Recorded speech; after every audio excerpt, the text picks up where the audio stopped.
Morning guys, turn on the videos.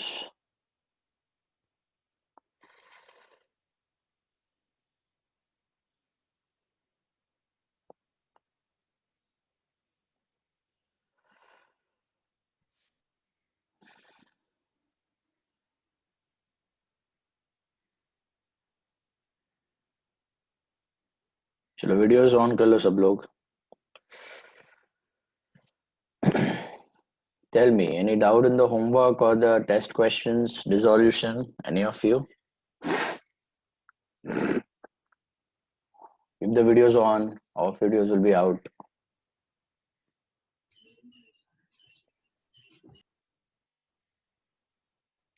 Tell me, any doubts in the homework sum or in the test questions?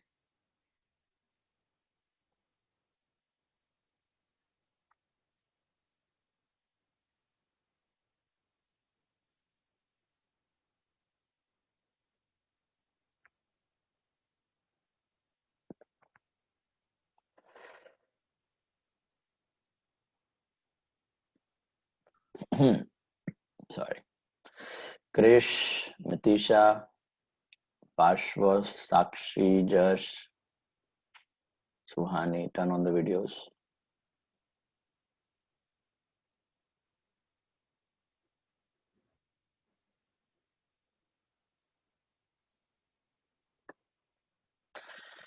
बोलो, कोई doubts?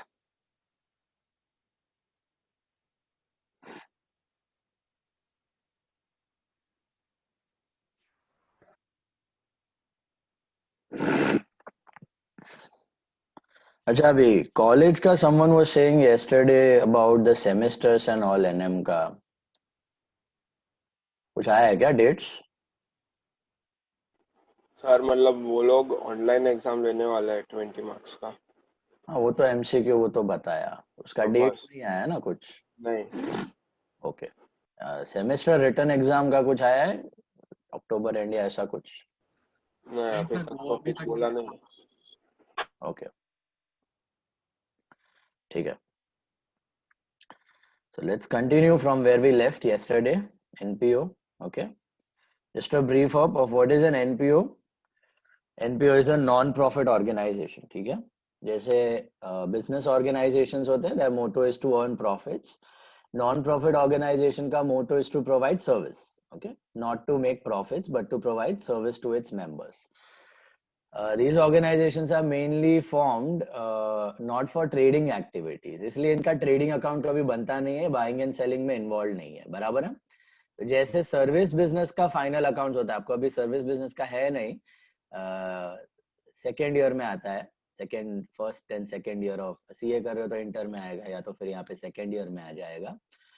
तो service businesses, they do not make any trading account, they make only profit and loss account.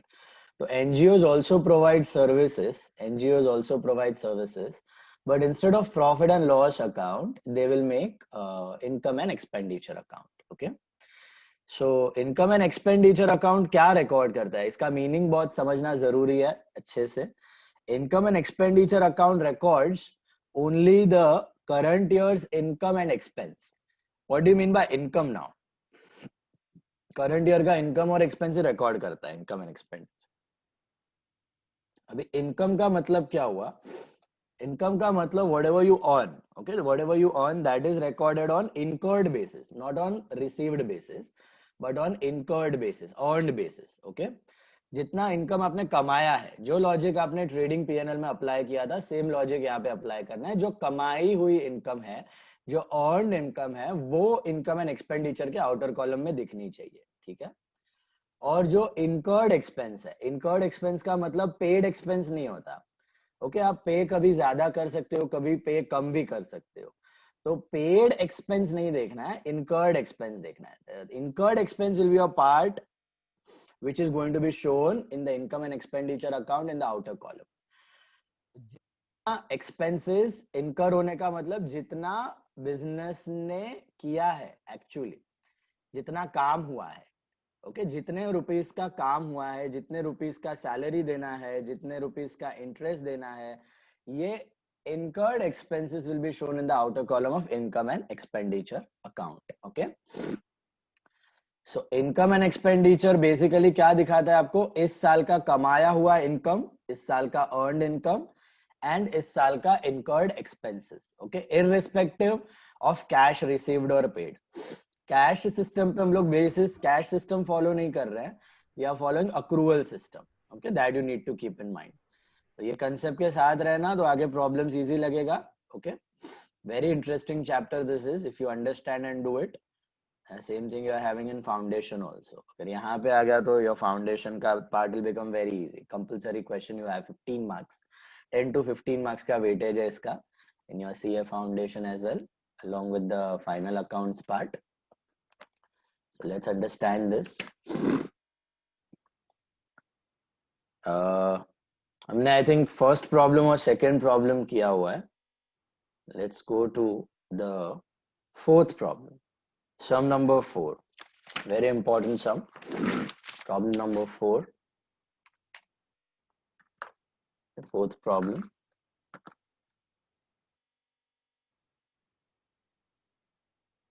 I'll just share the screen. Please draw the columns for sum number 4.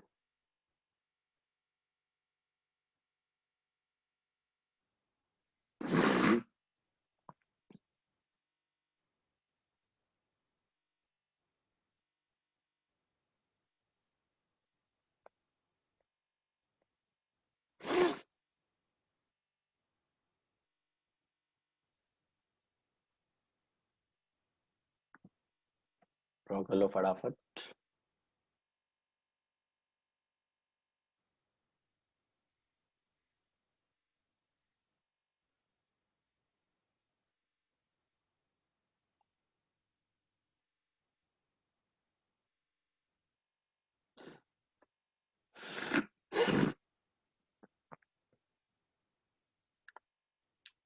In the books of CY Indoors Club, Indoors Recreation Club.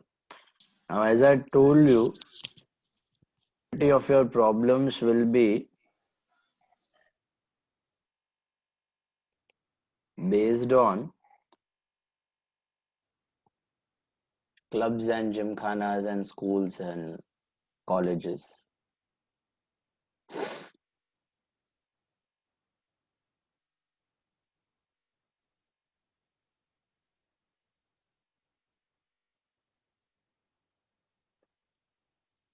Please draw fast.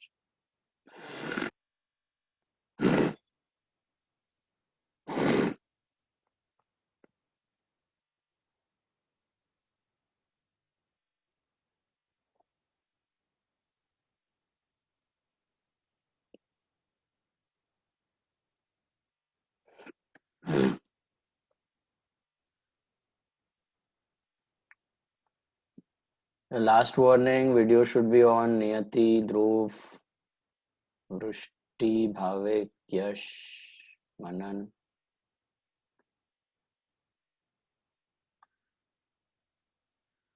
Yashvi, Dhairya, Dev, Namra.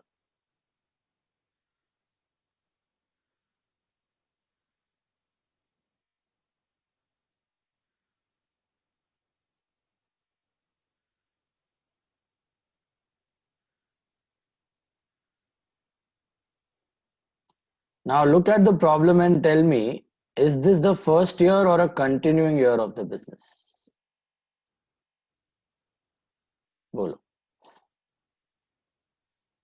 Is this the first year of the business or the continuing year? Organization का पहला साल है कि continuing year है? Problem number 4 we are talking about. Looking at the problem, can you understand and tell me, is this the first year or the continuing year of an organization? First year. First year. It is the first year of the organization. Now there are two hints to recognize that. Okay. How do you recognize? आपको question में क्या दिया जाता है यहाँ पे? Are you given trial balance or receipt and payment account? क्या दिया है आपको क्वेश्चन में? Receipt payment. Receipt and payment account दिया हुआ है. क्या दिया? रिसीट एंड पेमेंट अकाउंट दिया हुआ है. रिसीट एंड पेमेंट अकाउंट का मतलब होता है cash bank account. We have learned that earlier also. Receipt and payment account का मतलब क्या होता है? It is cash bank account, रोकड़ा अकाउंट, पैसा आया पैसा गया. तो अगर कैश बैंक अकाउंट में ओपनिंग बैलेंस दिख रहा है आपको, मतलब वो कंटिन्यूइंग ईयर होगा. ओपनिंग बैलेंस दिखने का मतलब क्या है? वो लास्ट ईयर का क्लोजिंग है, वहां से कंटिन्यू हो रहा है, उतना पैसा ऑलरेडी था आपके पास बिगिनिंग में.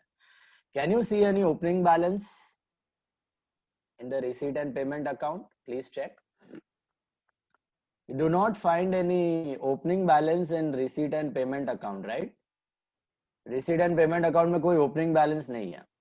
So that is the first hint that this is not the continuing year. This is the first year of the organization. Second hint you need to check for is capital fund. Do you have any opening capital given to you in the problem or the adjustments anywhere? Please check. Capital fund कहीं पर भी दिख रहा है आपको? Do you find capital fund anywhere in the problem? I don't think so. So if you find any opening capital, that indicates again it is a continuing business. मतलब कुछ capital already beginning में था.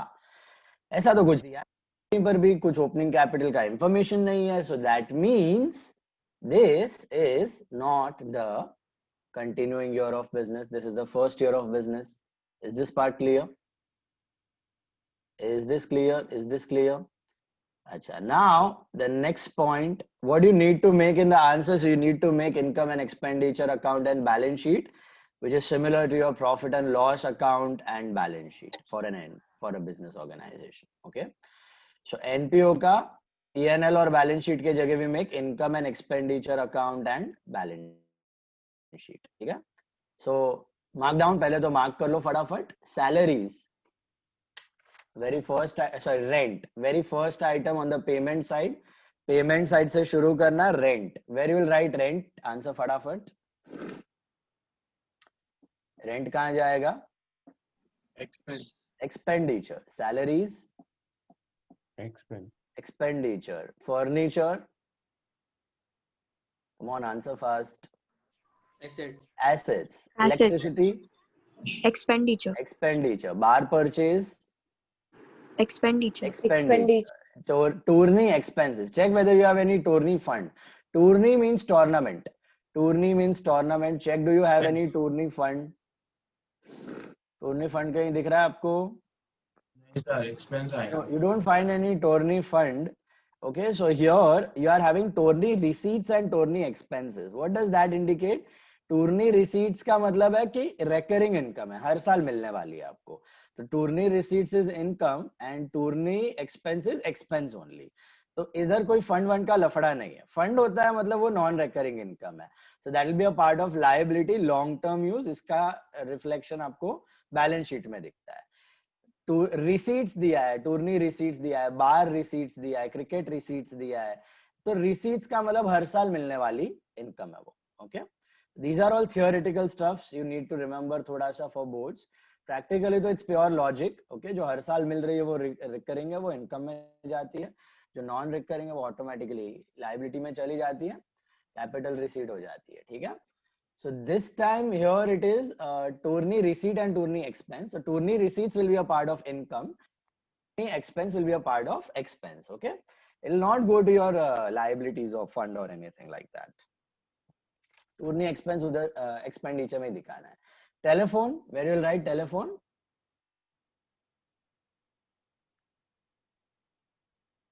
बोलो. Telephone is also expense. Postage, where you will put postage? Expenditure. also expense. Bank balance and cash balance, where do you put the bank and cash balance of this year's and current year's asset? Okay, this will go to your current year's asset, closing balance of cash and bank. Remember, this is the first year of the organization. अगर first year of the organization होता है तो organization काफी सारे funds raise करता है जो capitalize होने वाले हैं to form its original base capital. तो जब फर्स्ट ईयर होता है तब बहुत केयरफुली देखना आपको ये donation, life membership fees, entrance fees, इनका इंफॉर्मेशन में आपको चेक करना पड़ेगा, क्योंकि इनसे ही कैपिटल बनेगा. ऑर्गेनाइजेशन का कैपिटल इन्हीं चीजों से बनेगा जो लॉन्ग टर्म आइटम्स है. ओके, और फिर वो पैसे से एसेट खरीदेगा, फिर सब्सक्रिप्शन से इनकम आएगी और उससे खर्चा चलाएगा पूरे साल का. That's how the mechanism works. तो आई एम हैविंग डोनेशन पहले तो on the receipt side. Now check for the info of donation. All of you check the adjustment and tell me what is the information given about donation. Capital fund. All of you read that. I think it is in point number A. First point पे ही दिया हुआ है. What is given in point number A? Please check. Donation is entirely 3/4 of life membership fees and half of entrance fees needs to be capitalized. Can you all see that? So donation is entirely to be capitalized. Capitalized का मतलब क्या है? क्या ये recurring income है कि one time income है? Non-recurring. Non-recurring है, one time receipt है. So what are we supposed to do with donation? We are supposed to to capital fund. We are supposed to add it to capital fund. Is that part clear? So donations will be added to your capital fund. All of you got that? Donations will be added to your capital fund. Entirely to be capitalized. What about life membership fees? Please read, please check and tell me. What about life membership fees? पढ़ो ध्यान से पढ़ो क्या दिया है 3/4 of the life membership fees. Can you see that? 3/4 of the life membership fees needs to be capitalized. That's a breakup. 3/4 of the membership fees आपको capitalize करना है and 1/4 you are supposed to show where? Receipt. Income, not receipt. There is a difference between receipt and income. What is the difference between receipt and income, guys?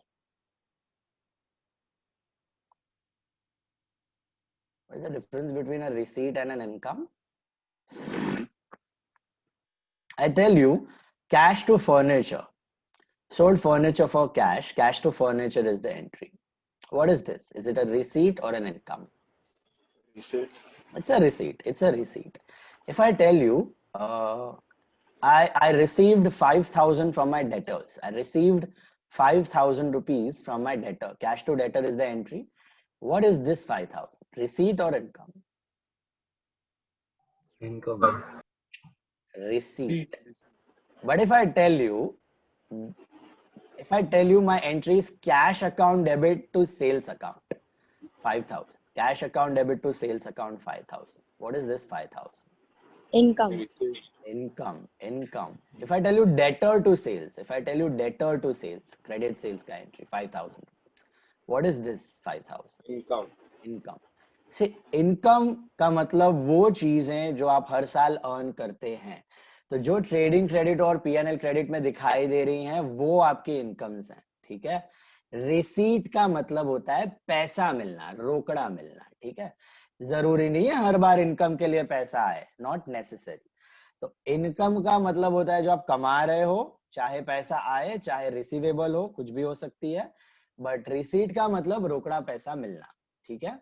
तो आपकी incomes में be receipt, but all receipts are not income. It's like two different, a Venn diagram if you make, there are two different sets. One is of income, one is of receipt, and there is a common area which overlaps both incomes as well as receipts. Okay. So there are two types of receipts, capital receipts and revenue receipts. Revenue receipts is what you receive every year, normally recurring basis पे. Capital receipt is a one time receipt, lump sum receipt. ये receipt है, receipt. Long term and short term receipt है.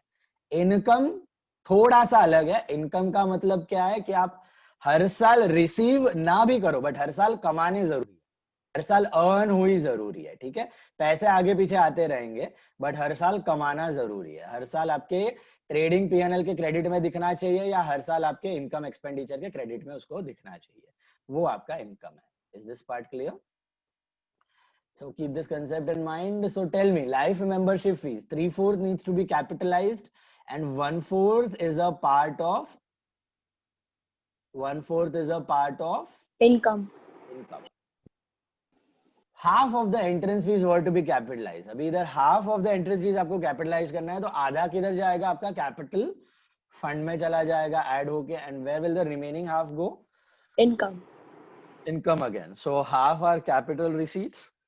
Sorry, half are revenue receipt, and that revenue receipt part is income for us. Okay. Revenue receipt part is income because वो part हम लोग हर साल earn कर रहे हैं, ऐसे बोल रहे हैं अपने को वो लोग. So show it under income. Subscriptions, always.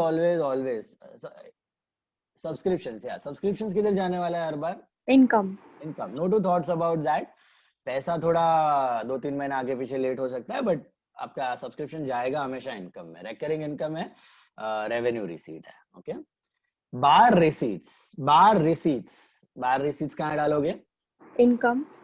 अब ये बार रिसीट्स का मतलब ये रेकरिंग रिसीट है, हर साल आने वाली है, और ये इनकम भी है.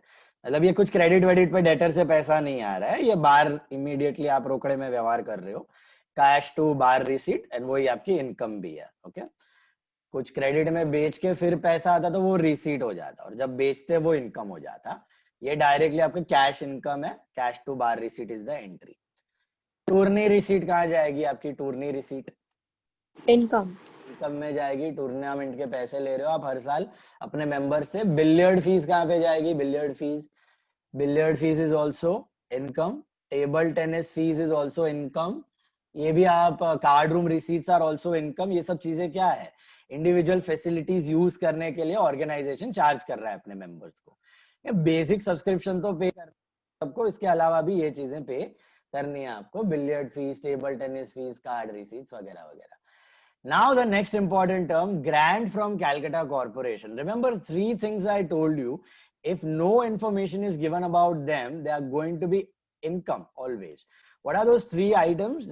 They are donations, subscriptions and grant. Donation, subscription and government grants. ऐसे ऑर्गेनाइजेशन को हर साल, अगर कुछ क्वेश्चन में मेंशन नहीं किया है, तो हर साल ग्रांट या डोनेशन मिल रहा है. ये पकड़ के चलना है आपको. ठीक है. लेकिन ये क्वेश्चन में अपने को दिया था कि डोनेशन जो है ऊपर वो नॉन रिकरिंग है, तो इसीलिए हमने कैपिटलाइज कर लिया. लेकिन ग्रांट के बारे में कोई इंफॉर्मेशन दिया है? प्लीज चेक करो आंसर में, एडजस्टमेंट्स में. Sorry, please check in the adjustments. Do you have any information about government grant? Please check. Nothing, right? No information is given about government grant. So in that situation, what's your government grant? Government grant is income. Government grant is income. We assume that it is going to be received every year. So comfortable till this point? Receipt, payment. Any doubts? Tell me. बढ़ो आगे. Adjustments पे जाते हैं. First adjustment is not an adjustment, it is just a breakup. Donation, life membership fees, entrance fees. Second adjustment, subscription received in advance 250 and outstanding are 1000. Devi C, can you tell me subscription received in advance, what are the 2 effects?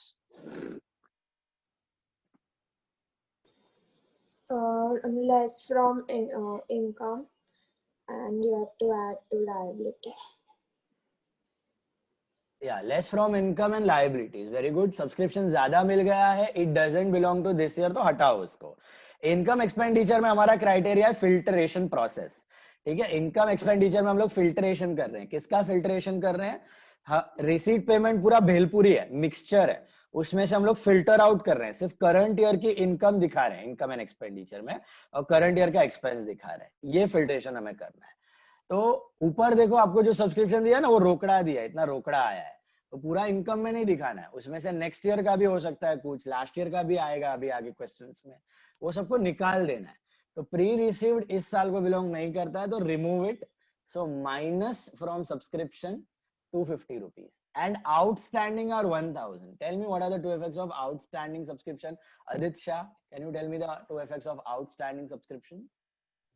Subscription में add और asset. Very good. Subscription में add and assets because this income belongs to current year.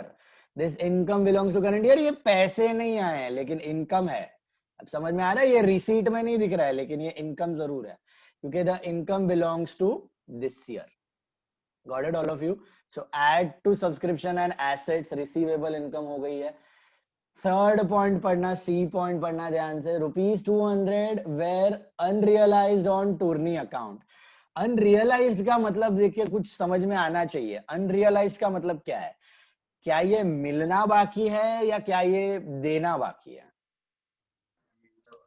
मिलना बाकी है. मिलना बाकी है. It is yet to be received, it is still receivable. So ये एडजस्टमेंट क्या है? What are they telling? Unrealised on tourney account का मतलब क्या हुआ?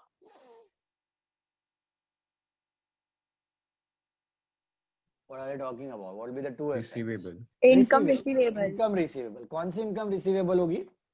Tourney receipt. Tourney receipt receivable होगी. ध्वनि, can you tell me the two effects of tourney receipts receivable?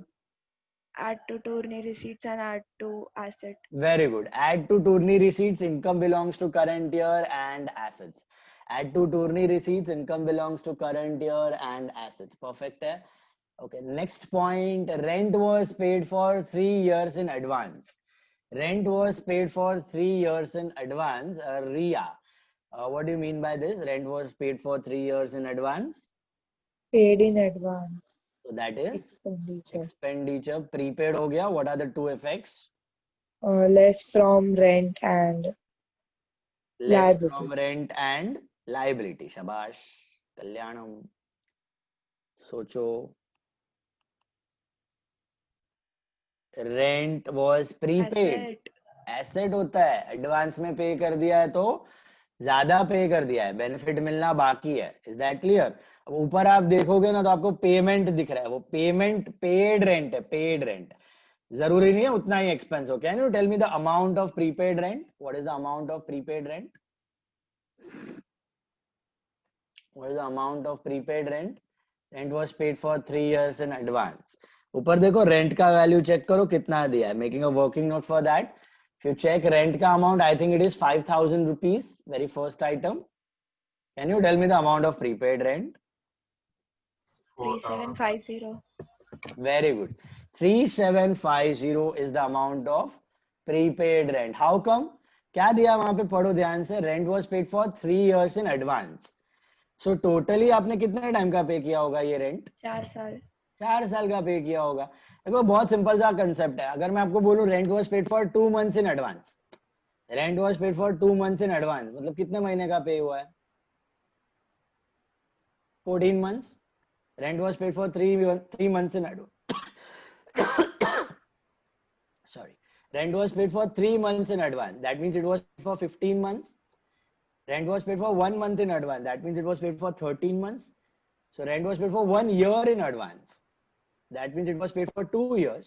Rent was paid for 2 years in advance. मतलब 1 साल का तो है ही भैया, 2 साल का और एक्स्ट्रा पे किया है. तो rent was paid for 1 year in advance, मतलब 1 साल का तो नॉर्मल पे किया, 1 साल का एडवांस है तो 2 साल का पे. वैसे rent was paid for 3 years in advance. इसका मतलब 1 साल का तो जेन्युइनली करना था, 3 साल का ज्यादा पे कर दिया है. So this rent is actually for 4 years. This rent is actually for 4 years. So if you got that? So 4 साल का आपने पे कर दिया. एक्चुअली आपको कितने साल का पे करना था? बोलो. 1 साल का. 1 ही साल का पे करना था यार. कोई भी एक्सपेंस और इनकम का डेट नहीं दिया है तो 1 ही साल का एक्सपेंस है वो. तो 1 year का कितना होता है? 1 year का होता है 1250. करेक्ट. 4 साल का अगर 5,000 है तो 1 year का होता है 1250. Cross multiply. So you get 3750 as prepaid insurance. 3750 as prepaid Rent. insurance. Oh, sorry, prepaid rent. 3750 as prepaid rent. All of you understood this? Got it? Prepaid rent is 3750. Okay. Effects are same, less from rent and assets. Next one. Salaries include an advance of rupees 500 and a sum of rupees 1000 remains unpaid as on 31st March 2007. Jainam Shah, can you tell me salaries includes an advance of 500 का मतलब? Expense paid in advance. So what are the two effects of prepaid expense? Prepaid expense, less from expense and assets. Perfect. Less from expense and assets. Absolutely right. Prepaid salary. 1000 remain unpaid. Khwahish, what do you mean by 1000 remain unpaid? Of 1000 remain unpaid Liability and and add to salary. add to salary. Unpaid मतलब outstanding, देना बाकी है. Add to salary and liability belongs to this year. Furniture to be depreciated by 6%. What are the two effects? Dhriti, furniture to be depreciated by 6%. Expenditure Expenditure and and less from asset. Less from asset, expenditure and less from asset. अच्छा एक बात बताओ मुझे guys, depreciation कभी भी receipt payment में दिख सकता है ऊपर? No. Non cash expense. Non cash expenditure है तो कभी नहीं दिख सकता है. Okay, never. Bar stock as on 31st March 2006 नहीं है, 2007 है. Please make that correction. Bar stock as on 31st March 2007. That is the current year end. Opening है ही नहीं, कुछ ओपनिंग डेटा ही नहीं है, ओपनिंग का कुछ ईयर में कुछ था ही नहीं, फर्स्ट ईयर है बिजनेस का. So bar stock as on 31st March 2007 amounted to 5,000. Which stock is this, Mokshit? Can you tell me? Sir left over मतलब क्लोजिंग स्टॉक. Closing stock है. Closing stock है तो क्या करना है? सर माइनस फ्रॉम एक्सपेंस मतलब बार purchase में से माइनस और एसेट में. Very good. बाहर परचेज में से माइनस करना है एंड एसेट में डालना है. सबको समझ आ रहा है ये स्टॉक का मतलब और कुछ नहीं है, प्रीपेड एक्सपेंस ही है. स्टॉक का मतलब इतना ना बचा क्यों? क्योंकि आपने ज्यादा पे किया. सिंपल सा लॉजिक है. तो प्रीपेड बोलो या स्टॉक बोलो, it is one and the same. Okay, तो मतलब उसमें प्रीपेड 15,000 है, पांच. हाँ मतलब 15 यूज हो चुके हैं ना ये साल का. टोटल कितना है बाहर का? 20 है. 15 यूज हो गया, वो एक्सपेंस है. बराबर. 5,000 प्रीपेड है, वो एसेट है, वो स्टॉक है. Less from bar and assets. All of you got that? Okay. Telephone rent had been paid up to July 2007. Telephone rent had been paid up to July 2007. Is this year ended or period ended?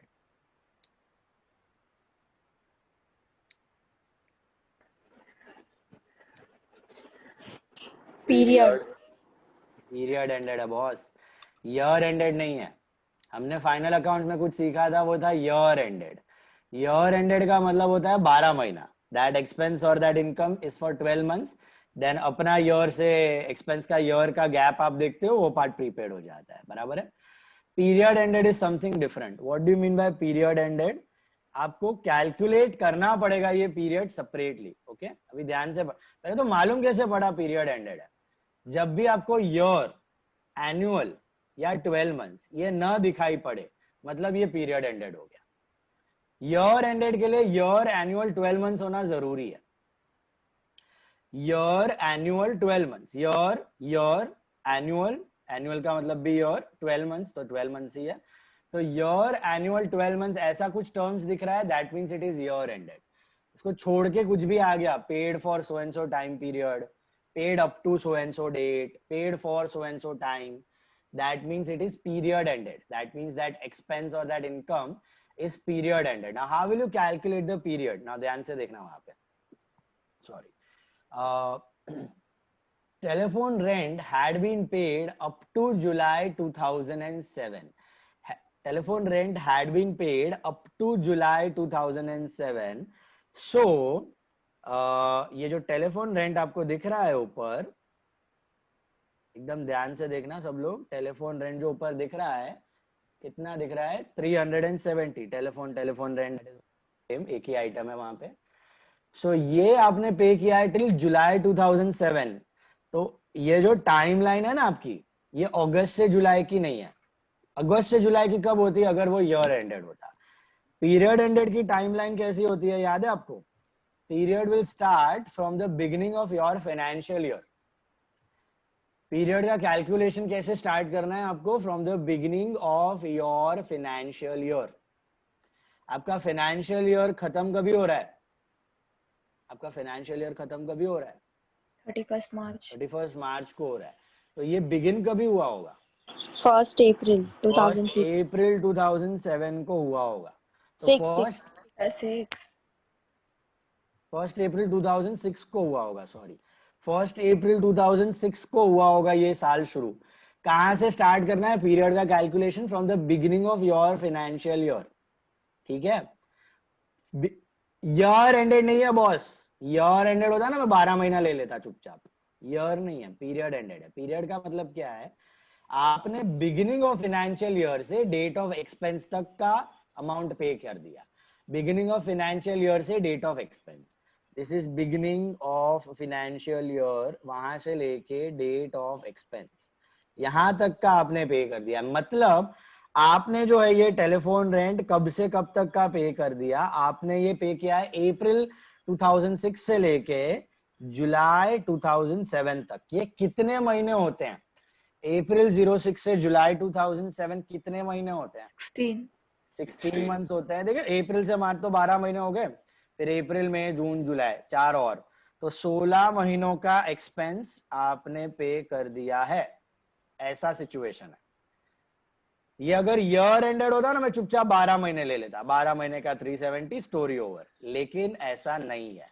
Period ended में आपको beginning of financial year से date of expense पे जाना पड़ेगा, ठीक है, ये याद रखना है आपको। सपोज ये पीरियड एंडेड जून होता तो it would have been for 15 months. Suppose ये पीरियड एंडेड अगस्त होता, it would have been for 17 months. Period ended सितंबर होता, it would have been for 18 months. तो दिस पीरियड का calculation will keep on changing, okay. ये आपका कभी कांस्टेंट नहीं रहने वाला है। ये बिगिनिंग ऑफ फाइनेंशियल ईयर से डेट ऑफ एक्सपेंस तक ही देना है आपको हर बार। ये चेंज होने वाला है हर सम में, ओके। बट ईयर एंडेड है तो कांस्टेंट है, 12 महीने का ही पे कर दिया आपने, ठीक है। Yes do.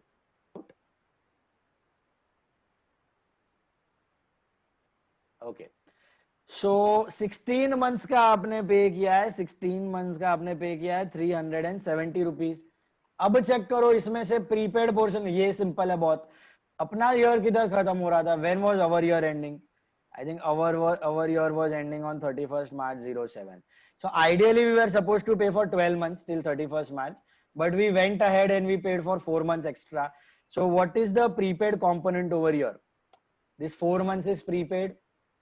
ये logic clear है? You were supposed to pay till March, but you paid till July. So you paid for 4 months extra. So अगर 16 months का 370 है तो 4 महीने का कितना हुआ? क्रॉस मल्टीप्लाई करो, 92.5 आएगा आपको। So that is equivalent to 93। I will round it off. That is my prepaid telephone. That is my prepaid telephone. Did you understand that prepaid part? Hello, prepaid part समझो all of you? Sorry, prepaid part all of you understood? 16 months का हमने पे किया था, 4 महीने का extra था component. अगर ये ईयर एंडेड होता ना तो थोड़ा कैलकुलेशन अलग हो जाता। 12 मंथ्स का 370 तो 4 मंथ्स का कितना? अगर ईयर एंडेड होता ना तो 12 मंथ्स का 370 तो 4 मंथ्स का कितना? ऐसा करते आप। लेकिन यहाँ पे पीरियड एंडेड है तो फिर 16 and 4। कृष दोषी को समझाइए। हाँ सर। चलो नेक्स्ट वाला बढ़ो आगे। क्या दिया है? टेलीफोन भी हो गया, कुछ हिडन एडजस्टमेंट तो है नहीं। डॉट्स देना है सबको, फटाफट डॉट्स दे दो। Put 1 dot on donation, 1 dot on life membership fees, 1 dot on entrance fees। Sir मुझे एक डाउट है, इसमें लिखा है अप टू जुलाई लिखा है, तो हाँ। मतलब जून एंड होना चाहिए ना, 1 जुलाई होना चाहिए। 1 जुलाई थोड़ी, अप टू जुलाई है। तो अप टू जुलाई मतलब जुलाई स्टार्टिंग तक ना? अप टू जुलाई मतलब पूरा जुलाई, जुलाई एंड तक। मैं तुमको बोलूं rent was paid up to December, rent was paid up to March. Up to मतलब हाँ तो अप टू मतलब तो फर्स्ट तक ही। नहीं, अप टू मतलब उस महीने को ले लेने का। अप टू मतलब you have to take that month, okay. Up to July. Up to June है तो अप टू जून, तो जून तक लेने का। अप टू मई है तो मई तक लेने का। सर और अगर अप टू टिल जुलाई दिया रहता तो भी up till July up to वही है, एक ही है। महीने का जो नाम दिया है ना, up to that month, till that month, for that time period, तो वो ले ही लेने का। वो मंथ को मतलब वो टिल दैट मंथ है ना, तो वो मंथ का थोड़ी पे किया है, उधर तक पे किया है ना। 1 जुलाई, अप टू 1 जुलाई दिया होता तो फिर जून लेने का। अप टू 15 जुलाई दिया है तो 15 जुलाई तक लोगे ना। अप टू 20 जुलाई दिया है तो 20 जुलाई तक लोगे ना। अप टू 25 जुलाई दिया है तो 25 जुलाई तक लोगे ना। तो खाली अप टू जुलाई दे दिया तो पूरा 31 जुलाई तक ले लेने का।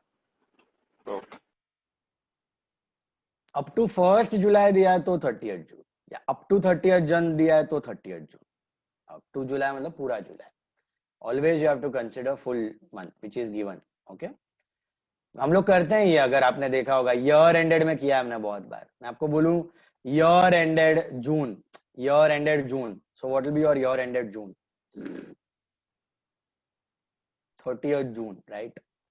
तो वैसे ही पीरियड में भी सेम लॉजिक, जो मंथ दे दिया वहां तक उसको इंक्लूड कर लेने का. Okay, keep that in mind. Donation, life membership fees, entrance fees, तीनों पे एक एक डॉट करना, ठीक है? Then subscription, 2 dot, put 2 dots on subscription, put 2 dots on subscriptions. Unrealized on टूर्नी receipt पे 1 डॉट, रेंट पे 1 डॉट, सैलरीज पे 2 dot. Tourney receipt 1, rent 1, salaries 2, furniture 1, furniture 1 dot, bar purchase 1 dot, telephone rent, telephone पे 1 dot, telephone rent, telephone पे 1 dot. Start करते जाओ फटाफट, साथ में प्रेजेंटेशन चेक करते जाना. Start with the payments always. Rent, so it is to rent.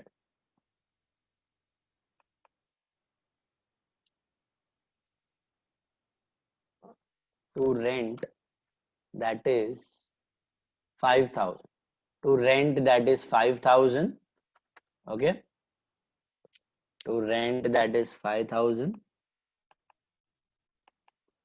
But out of that 5, we have made a working note. Prepaid rent is 3750. So 1250 is current year का expense. Okay, current year का expense is 1250. Salaries पे there are 2 dots. Salaries आपने पे जरूर कर दिया 11,500, लेकिन from that 11,500 some salaries are outstanding. Yes, sir वो बार स्टॉक में किसमें से माइनस होगा? Bar purchase. Bar purchase. Outstanding salaries you add, prepaid salaries you subtract. What is the amount of outstanding salaries? 1,000. And prepaid is 500. So I think you get 12,000. Okay. Furniture will go to asset. उस पे भी dot है. Furniture is 2,000. Less depreciation.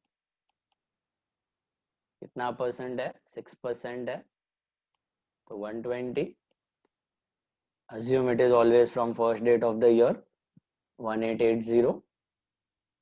Electricity is expense, so to electricity there is no dot. This is 600. Bar purchase, एकदम ध्यान से देखना. Bar purchase are expense 20,000 less stock of bar. Stock of bar मतलब prepaid, इतना बच गया जो नेक्स्ट ईयर काम आएगा 5,000. एंड आउटर कॉलम एक्सपेंस चला जाएगा. करंट ईयर का incurred expense is 15,000. Okay, incurred expense is 15,000. All of you got that? Okay. इसमें रेवेन्यू पेमेंट आपका 20 था, लेकिन रेवेन्यू एक्सपेंस आपका खाली 15 था. That is the meaning. Okay, payment आपने पे कर दिया था 20, रेवेन्यू ही है, हर साल होने वाला है, बट 15 उसमें से इनकर्ड एक्सपेंस था. Expenses only 50. टूर्नी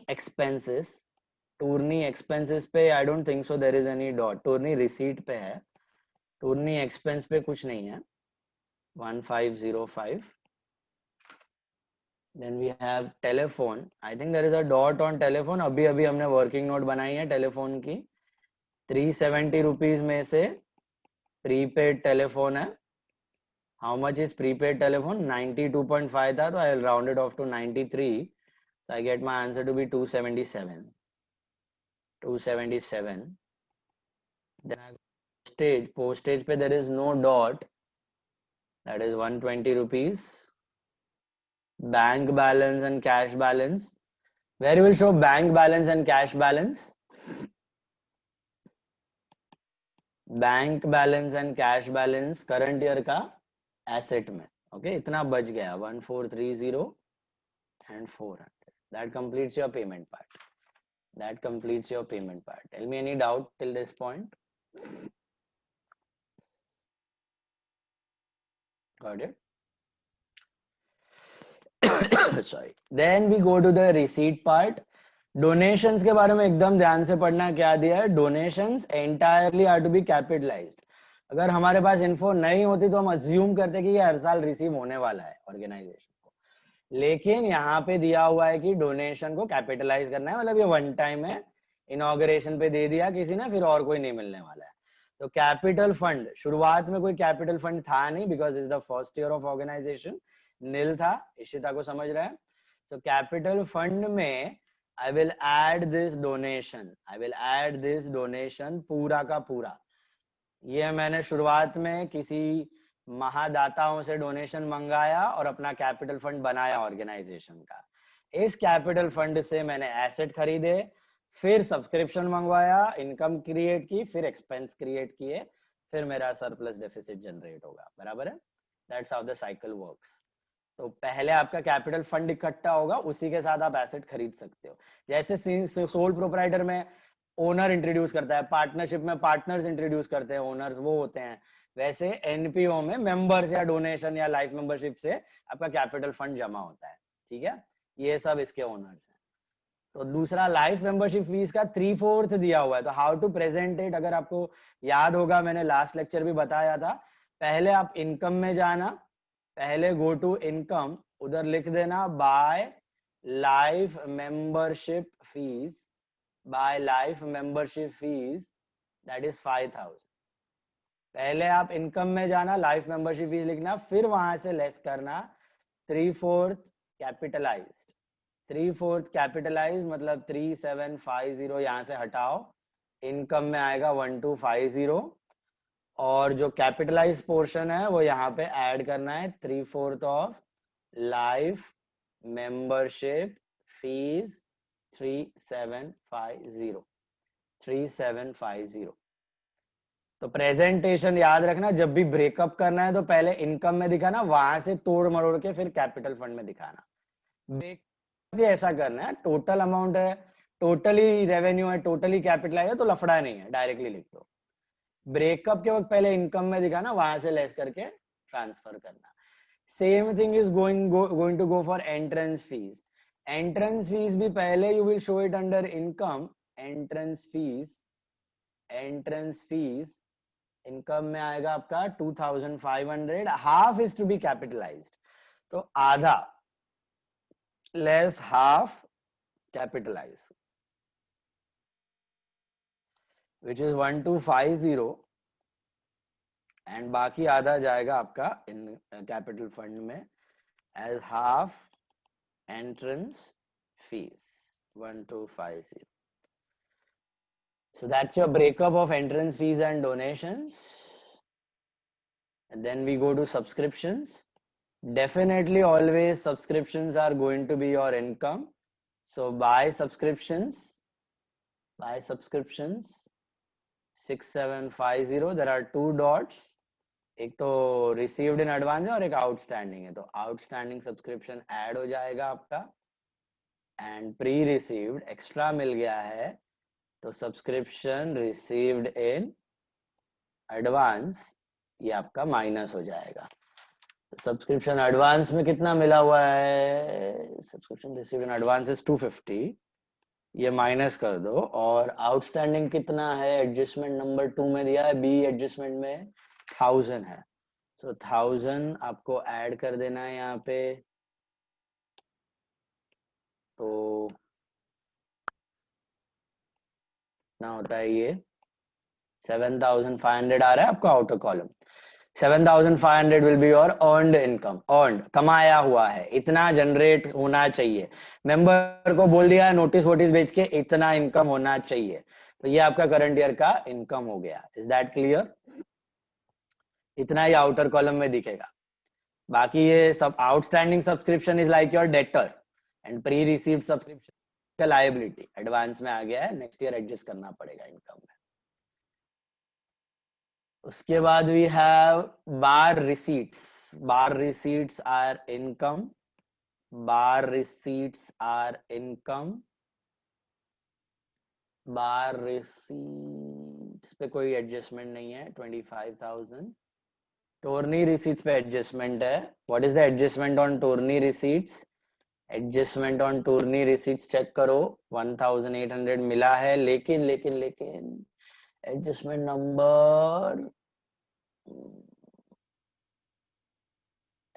सी, थर्ड एडजस्टमेंट, अनरियलाइज्ड. अनरियलाइज्ड का मतलब मिलना बाकी है, रिसीवेबल है. So add tourney receipt receivable या outstanding tourney receipt. Tourney receipt receivable या outstanding tourney receipt. Okay, outstanding tourney receipt आ जाएगी यहाँ पे. टोरनी रिसीट रिसीवेबल या outstanding tourney receipts. That is how much? Unrealized is 200. So total becomes 2,000. ये आपका earned income है.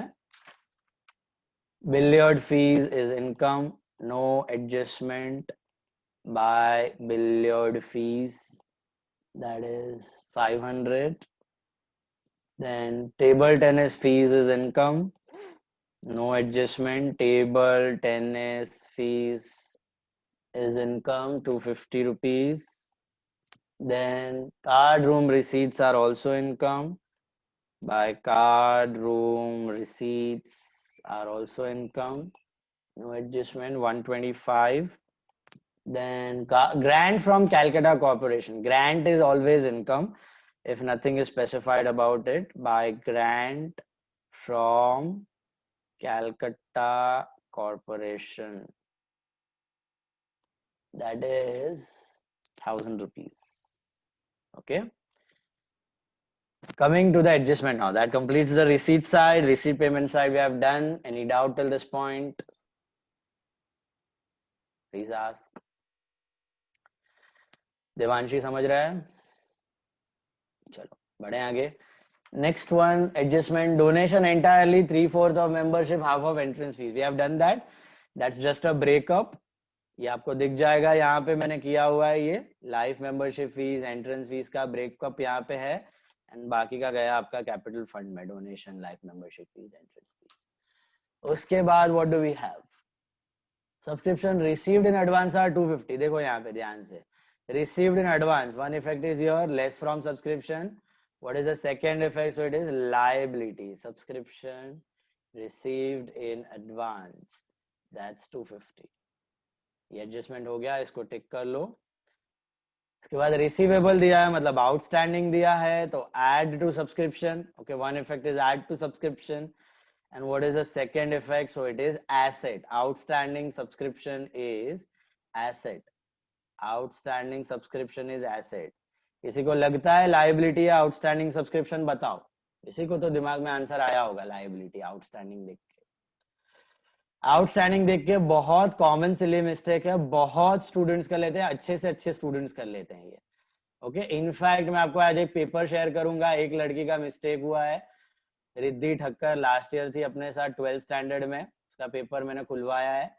उसका यही मिस्टेक कल्याण कर लिया उसने सब्सक्रिप्शन में. She lost 2-3 marks in NPO. Otherwise she could have scored full in both.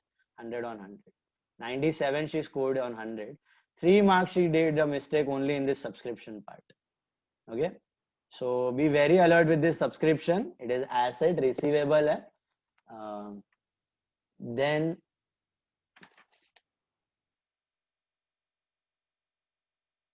अच्छा, एक और चीज खुल के आई है. मैंने 3-4 पेपर रीओपन करवाया है बोर्ड्स का. तो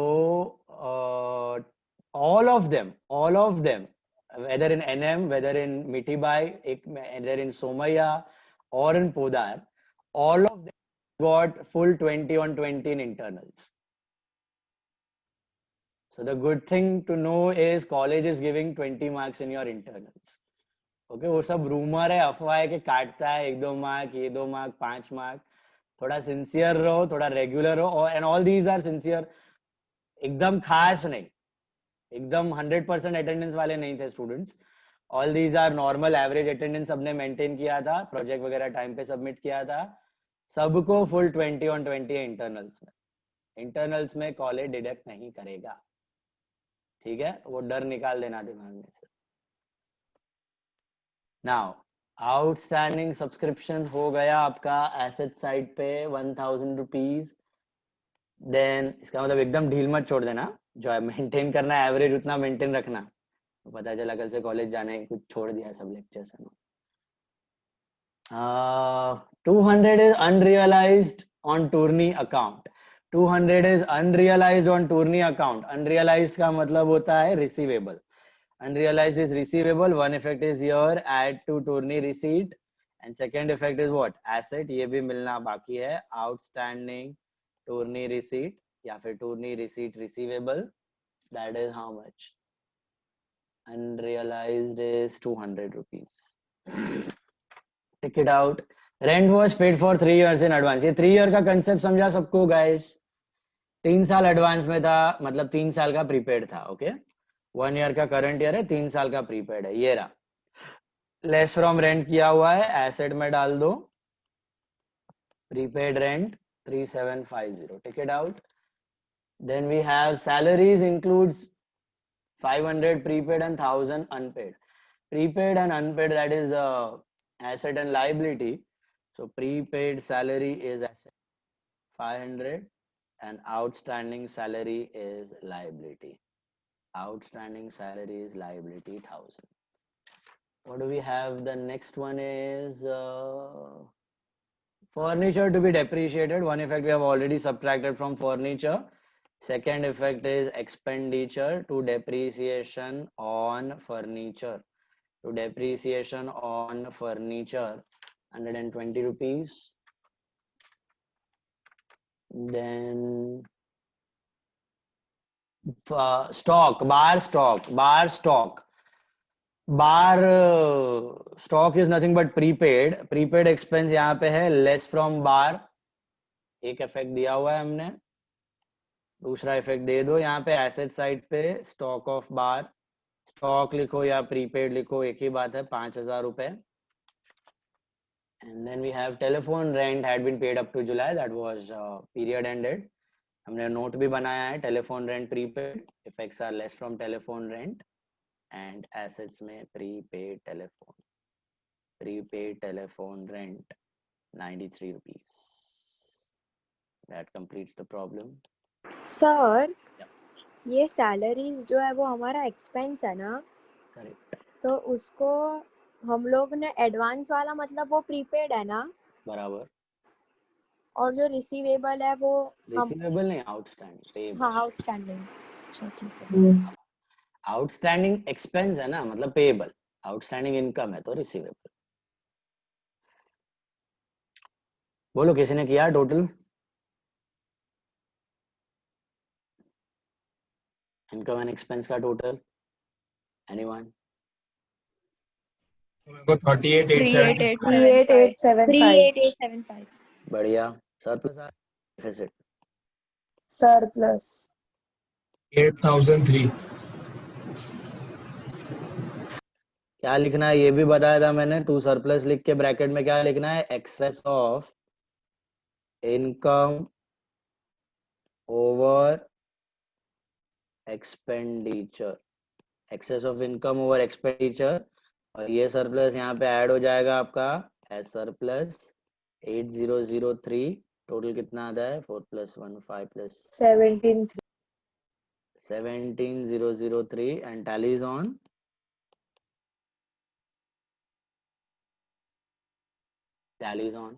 सर 4000 का वो आ रहा है डिफरेंस। हाँ सर 4000 का डिफरेंस आ रहा है। हाँ सर। कौन से साइड पे? एसेट 4000 कम है। हाँ बराबर, एक करेक्शन था। कैश बैलेंस 4400 था सब में। रिसीट पेमेंट में ही गड़बड़ है वहां पे। कैश बैलेंस क्लोजिंग है ना 4000 नहीं, 400 नहीं है, 4400 है। Please make that correction. Cash balance is 4400 till tally 18253।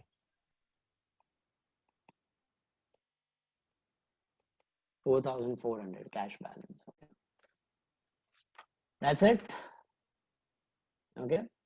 I'm discussing the next sum, third sum. Okay. You have to try it on your own. फटाफट mark करते जाओ. Third sum. Mark it quickly. Sum number 3.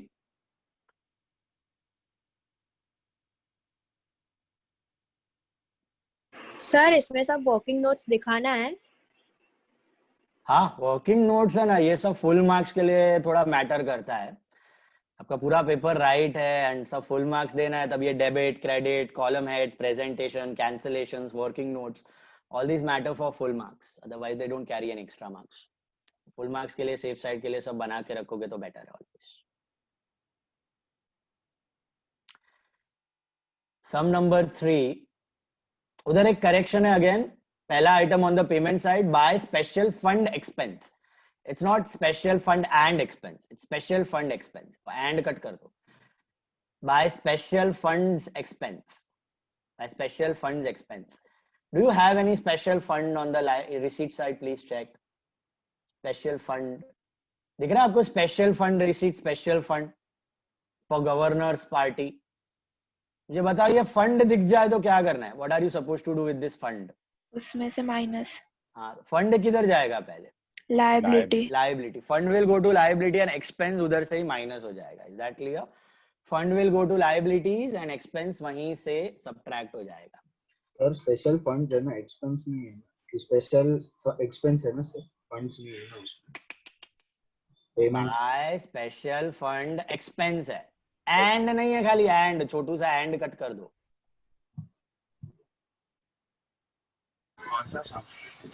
Third sum. Payment side पे it is by special fund expense and receipt side पे it is to special fund expense में लिखना है ना? नहीं, एक्सपेंस इनकम में नहीं लिखना है. क्यों? क्योंकि फंड दिया हुआ है. फंड रिसीट्स या fund is one and the same. Fund का पैसा आया हुआ है. फंड दिखा मतलब it is a non recurring receipt. Okay, fund दिखा तो बत्ती चमकना चाहिए, दिमाग की घंटी बजनी चाहिए. फंड दिखा मतलब it is liability, non recurring income. मतलब ये ऑर्गेनाइजेशन क्या है? कोई गवर्नर आया होगा टाउन में, तो गवर्नर का बर्थडे पार्टी ऑर्गेनाइज किया है उसने.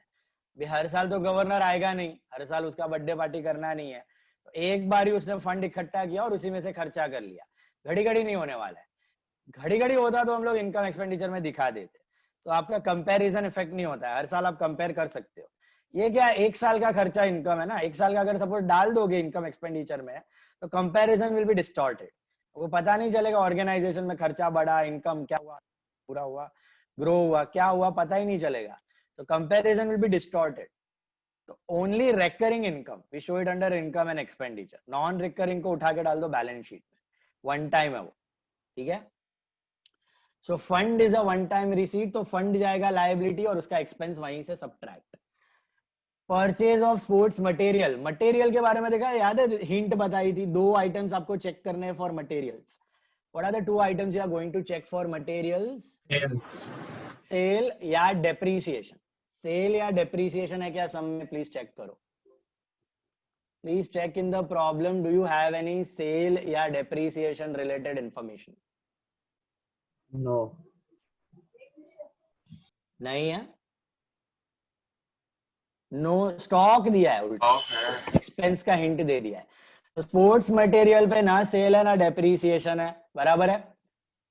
तो what will you treat your sports material as? बताओ बताओ. Expense. Expense. Sports material will be your expense, not your asset. Bar purchase and expense. Expense. Salaries expense. Printing stationery expense. Billiard expense expense. Sorry. Insurance premium expense. Furniture is asset. Land and building is asset. Investments is asset. Bank and cash is asset. ये वाला part clear सबको? अच्छा देख के बताओ, first year है कि continuing year है ऑर्गेनाइजेशन का? First year. फर्स्ट ईयर है. बहुत अच्छी खासी हिंट दी गई है यहाँ पे आपको. पहले तो ओपनिंग बैलेंस ही मिसिंग है कैश बैंक का, तो फर्स्ट ईयर है. ठीक है. कैपिटल फंड भी कुछ नहीं दिया है. एंट्रेंस फीस के बारे में पढ़ो, क्या दिया है रिसीट साइड, एंट्रेंस फीस के बारे में पढ़ो, नीचे इन्फॉर्मेशन में कुछ दिया है क्या? एंट्रेंस फीस लास्ट लाइन पे मिलेगा, please read properly. 50% of the entrance fees are to be treated as revenue. Whole amount of donations need to be capitalized. Did you all get that? So entrance fees का breakup हो चुका है. Entrance fees को income में डालना है, आधा से तोड़ के उसको डालना है कैपिटल फंड में. Is that clear? So entrance fees आधा आधा, आधा इनकम आधा कैपिटलाइज. स्पेशल फंड रिसीट बताओ मुझे कहां जाएगी? Special fund receipt liability. Subscription कहां जाएगा? Where you will write subscription always? Income. Interest on securities मतलब interest on investments, that is income. Bar receipts income, miscellaneous receipts income. Donation के बारे में दिया हुआ इंफॉर्मेशन में क्या करना है? Donations. What are we supposed to do with donation? Capitalize. Billiard fees income. Billiard fees income. अच्छा, डोनेशन के बारे में इन्फो नहीं होता तो क्या करते हैं? Income. Very good. Income. Donation और ग्रांट के बारे में कुछ नहीं दिया तो इनकम वो रेकरिंग रिसीट है for any NPO. Subscription includes 250 rupees for the year 2008 and subscription in arrears amounted to 900. What do you mean by subscription includes 250 for the year 08? What is our current year, by the way? 07. 07. 67 is the current year. 08 का आ गया है. Pre received है. Received in advance है. क्या करना है बताओ? Minus from subscription and Minus from liability. subscription and liability. Absolutely correct. Minus from subscription and liability. All of you got that? Okay. So Subscription in arrears amounted to 900. Arrears. Subscription in arrears का मतलब क्या हुआ? Subscription in arrears का मतलब outstanding. Arrears का मतलब होता है outstanding. तो what are the two effects of subscription in arrears? Add to subscription asset. Add to subscription and liability. Sir, asset. Asset. पक्का? चलिए आगे बढ़ते हैं. चलिए आगे बढ़ते हैं. चलो. Interest accrued amounted to 240. बताओ, what are the two effects of interest accrued? Accrued म्हणजे ये साल का 240 है. मिलना बाकी है. Accrued, arrears, outstanding are all one and the same. जमा हो गया है. सर सब्सक्रिप्शन का फिर से बोलो ना, मैंने नहीं सुना. Subscription includes 250 for the year 08 ना? हाँ, मतलब वो प्रीपेड है. Pre received. अरे हाँ, इनकम बराबर. सर नेक्स्ट ईयर की आ गई है. एक minute. Less from subscription and liability. बराबर है? And subscription in arrears. अरे रुकना भाई. सब्सक्रिप्शन इन अरियर्स मतलब क्या हुआ? अरियर्स का मतलब मिलना बाकी है कि देना बाकी है? सब्सक्रिप्शन इनकम है ना, तो मिलना बाकी है. मिलना बाकी है. रिसीवेबल है. Okay. So add to subscription and assets. Arrears का मतलब आउटस्टैंडिंग, मिलना बाकी है. So add to income and assets. बोलो भाई, क्या था डाउट? सर हाँ, वो purchase of sports material expense है ना. अरे पहुंचने तो दे भाई. हाँ, purchase of sports material expense है. एक्सपेंस है ना. क्यों एक्सपेंस है? क्योंकि सेल या डेप्रिसिएशन नहीं दिया है उसका. इसके लिए सेल या डेप्री होता तो एसेट में दिखा देना. सर पर ये स्पोर्ट्स मटेरियल का वो तो हुआ है ना, वैल्यू तो घटा है ना. हाँ, वो स्टॉक है. स्टॉक का मतलब क्या होता है? स्टॉक ऑफ स्टेशनरी किया है ना तुमने. हाँ. What do you mean by stock? Assets. हाँ, स्टॉक इज एसेट. मतलब क्या है वो? स्टॉक का मतलब प्रीपेड एक्सपेंस होता है. प्रीपेड एक्सपेंस होता है वो. ज्यादा पे कर दिया है. एसेट नहीं है वो. वो स्टॉक एसेट में क्यों दिखा रहे हो? क्योंकि प्रीपेड है. नेक्स्ट ईयर यूज कर लोगे तो 5-6 साल नहीं चलेगा. फिक्स्ड एसेट नहीं है वो. फिक्स्ड एसेट तभी होगा अगर सेल या डेप्री दिया है तो. ठीक है. So where were we? Interest accrued समझा सबको. Receivable add to interest and asset. उसके बाद salaries unpaid amounted to 350. What are the two effects of salaries unpaid? Add to salary liabilities. Insurance prepaid 60 rupees less from insurance asset. Stock of sports material and bar stock at the year end. Closing stocks दिया हुआ है. क्या करोगे closing stocks?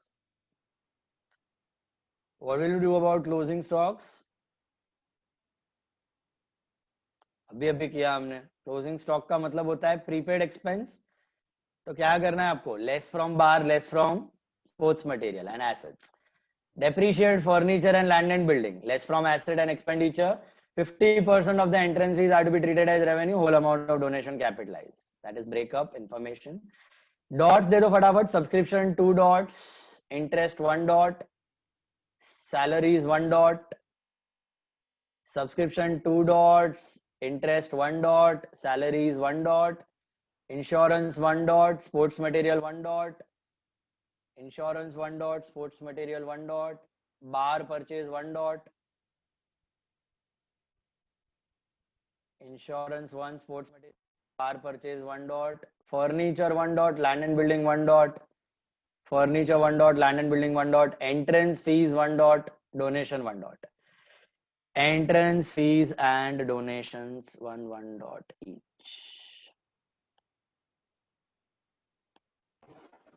Sir वो जो special fund था वो liability और उसमें से वो माइनस करना है. Yes, special fund expense उधर से ही माइनस. पर सर स्पेशल फंड एक्सपेंस दिया है तो we are treating it as expense, तो स्पेशल फंड रिसीट हम लोग रिसीट की तरह क्यों ट्रीट नहीं कर रहा, मतलब इनकम साइड क्यों नहीं दिखा रहा है. लायबिलिटी स्पेशल फंड रिसीट दिया है, special fund receipt. If it was only governor's party receipt, then I would have treated it as income. It is special fund receipt ना, fund. बट रिसीट मेंशन किया है ना वहाँ. Receipt का कोई लेना है, वो फंड का मतलब वो रिसीट ही है. मैं खाली स्पेशल फंड भी दूं ना, वो भी रिसीट ही हुआ ना, पैसा आया है. Special fund या special fund receipt is one and the same. Keyword you need to take care of is special fund. Fund is the keyword. If you see fund anywhere, that fund is a non-recurring receipt. Whether it is only fund, whether it is fund receipts, whether it is fund income, it all amounts to same. Fund is a non-recurring receipt. You show it under liability and deduct the expense. बाकी कुछ normal receipts दिया है तो फिर income without fund. Okay? Sir मतलब ये special fund liability में आएगा और वो एक्सपेंस माइनस हो जाएगा ना उसमें से. एक्सपेंस उधर से माइनस हो जाएगा. फंड हमने किया है ना फर्स्ट सम में, वैसा ही सेम वे. सर ये जो इंटरेस्ट अक्रूड इज 240, तो उसका मतलब वो रिसीवेबल ऐड करना है कि ये साल का 240 है तो माइनस करना है, वैसा नहीं हो सकता क्योंकि ये साल का अमाउंट रिसीव, अब इंटरेस्ट 240 है तो 600 में से 360 माइनस करना है. नहीं भाई, ऐसा थोड़ी दिया. Income for the current year is 240. क्या दिया पढ़? Interest accrued amounted to 240. Interest accrued amounted to 240 मतलब इतना मिलना बाकी है ना, इतना जमा हो गया. ऊपर वाला तो रिसीव्ड है, वो तो मिल चुका है, वो कैसे अक्रूड होगा? वो अक्रूड हो ही नहीं सकता. ऊपर वाला तो रोकड़ा आ चुका है आपको. अक्रूड मतलब इतना मिलना बाकी है. इन अरियर्स अक्रूड, जमा हो गया है, पैसे नहीं आए, इनकम अर्न कर लिए तो रिसीवेबल हुआ ना, belongs to this year. Add to income and assets.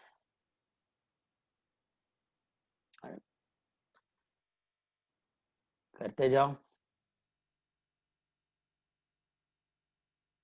Special fund का प्रेजेंटेशन देख लो. स्पेशल फंड जाएगा आपका सीधा लायबिलिटी में. स्पेशल फंड दिया है या स्पेशल फंड रिसीट दिया है. Fund is the keyword. Check for fund. There is any fund, always liabilities, and less special fund expense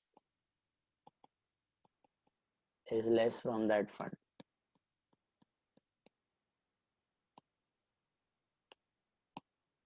That comes to 7,800. Okay. Special fund and special fund expense. अभी ये बचा हुआ पैसे का क्या करना है, ऑर्गेनाइजेशन विल डिसाइड. मोस्टली तो इसको कैपिटल फंड में ऐड कर देते हैं नेक्स्ट ईयर से. अगर एक आध साल और बर्थडे करना है तो इसमें से ले लेंगे पैसा, फिर डाल देंगे कैपिटल फंड में. सर स्पेशल फंड रिसिप्ट तो 3000 है ना. Special fund receipt, O sorry,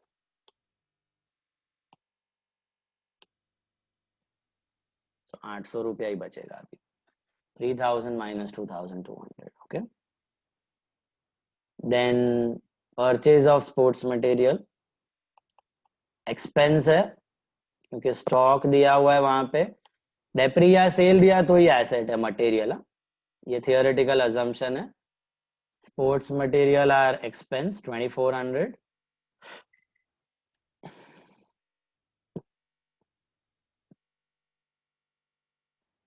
and less stock of sports materials और 1500 इतना बच गया तो 900 आपका यूज हो गया है. Bar purchase and expense,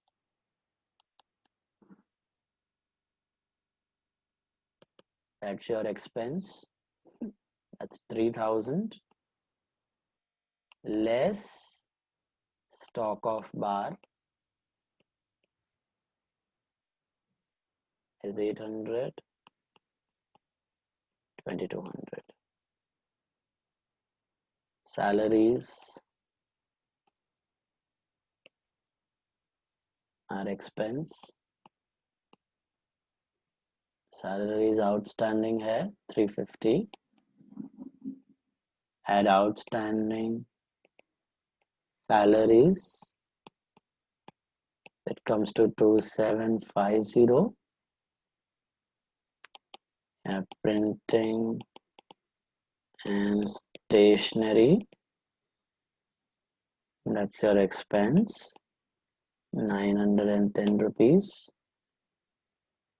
Billiard is also your expense. It's 2260. Insurance is also your expense. That is 440. Insurance पे भी adjustment है.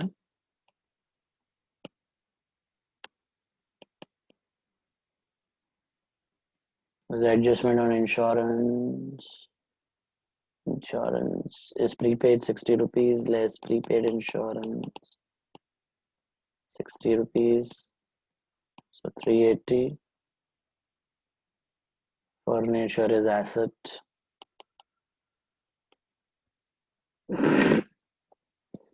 That's 3000. There is depreciation at the rate of 6%. 180 to 88 to 820.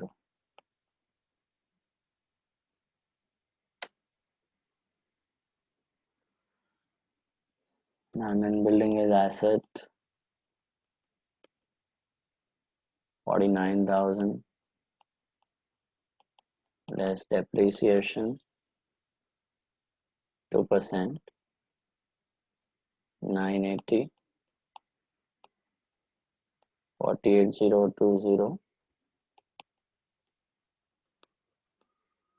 Investments are assets 12,000. Bank balance is 3,600. Cash balance is 440. Entrance fees के बारे में दिया हुआ है 50%. So how to remember? Show it as a part of income first. By entrance fees. That is 10,000 less half capitalize. So 5. Other column 5. And बाकी का entrance fees add to capital fund. Add entrance fees 5. Then we go to special fund. We have done subscriptions, but there are 2 adjustments. So buy subscription is income. That is 4,400. And outstanding subscription. That is 900. And less pre-received, yeah, received in advance. That is 250. So it's the net amount. 5050 आ रहा है, please check. 5050. Yes. And we have interest on securities. interest on securities, that is 600 rupees. interest accrued भी है ना, receivable भी है, sorry. तो accrued का मतलब receivable, outstanding interest 240, 840. bar receipts are income, that is 2600. Miscellaneous receipts are income, that is 550. Donations are to be capitalized, दिया हुआ है क्वेश्चन में, डॉट है. Donations पूरा का पूरा कैपिटलाइज करना है, तो इसमें टुकड़ा उकड़ा ब्रेकअप कुछ नहीं है, directly we can write. And by billiard fees 2500. Complete your receipt and payment. Tell me, any doubt till this point?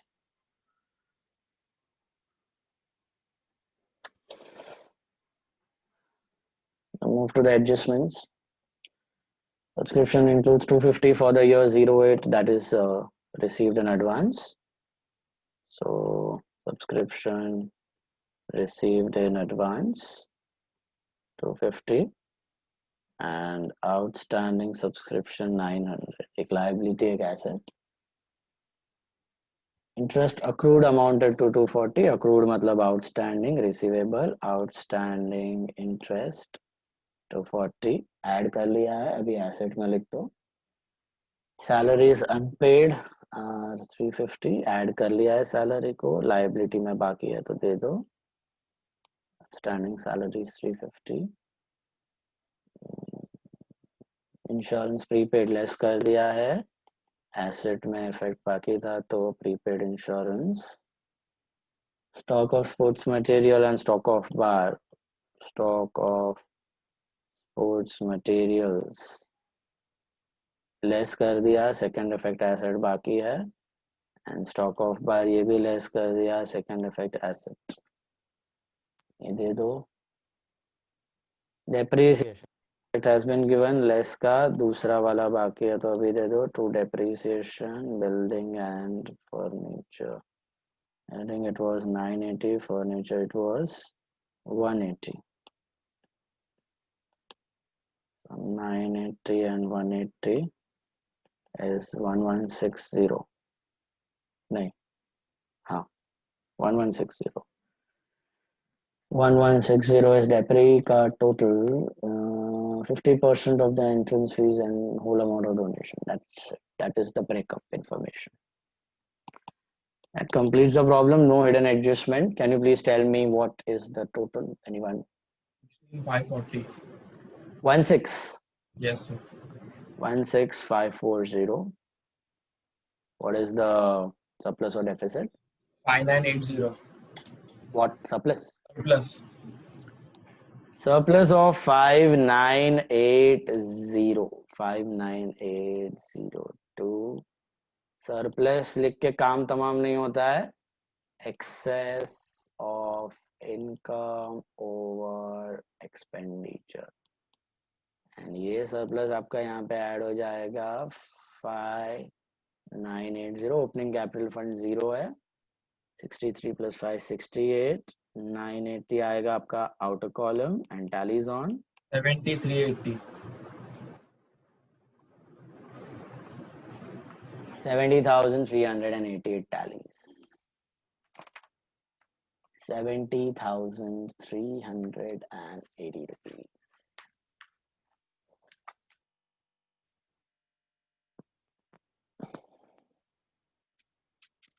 All of you clear? These are single year problems. इसमें कोई लास्ट ईयर का नहीं है, first year है organisation का. ये आगे आगे जाके आपको कंटिन्यूइंग ईयर के प्रॉब्लम आएंगे. Last sum number 5. Take out sum number 5.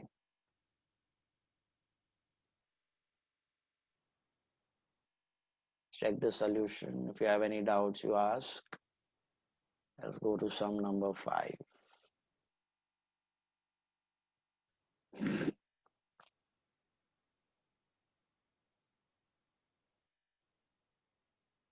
Sir leave करो, लेक्चर है। हाँ 5/5 सम कर लेना और एक होमवर्क है स्टैंडर्ड टेक्स्ट बुक का, वो कर लेना।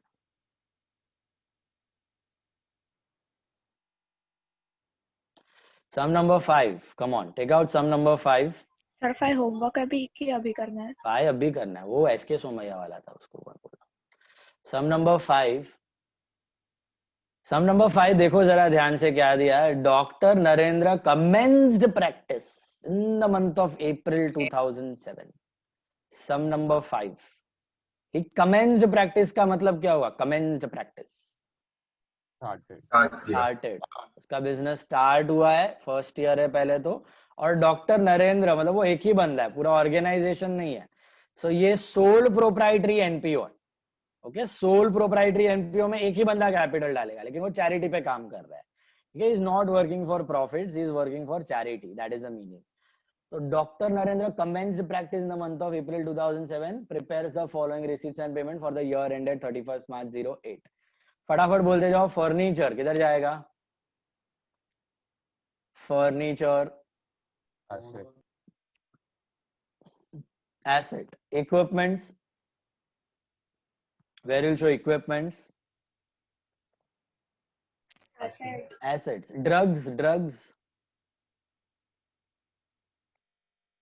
Expense. Drugs are expense. वो डॉक्टर है ना यार, तो ड्रग्स मेडिसिन उसका एक्सपेंस होगा हमेशा। ठीक है, drugs are never your asset, drugs कभी तुम्हारा एसेट नहीं होगा। Drugs are utilise day to day basis पे हॉस्पिटल में। ओके सर, तो इक्विपमेंट्स भी एसेट कैसे आएगा? वो डॉक्टर है ना, तो सर्जरी के लिए यूज करता होगा।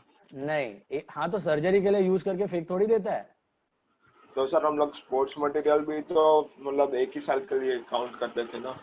हाँ, स्पोर्ट्स मटेरियल तो एसेट भी हो सकता है, depends on the question, depreciation या सेल। तो इसमें भी नहीं दिया ना कि डेप्री ऑन इक्विपमेंट्स वगैरह। नहीं, इक्विपमेंट इंस्ट्रूमेंट इसके लिए देखना ही नहीं है कभी भी।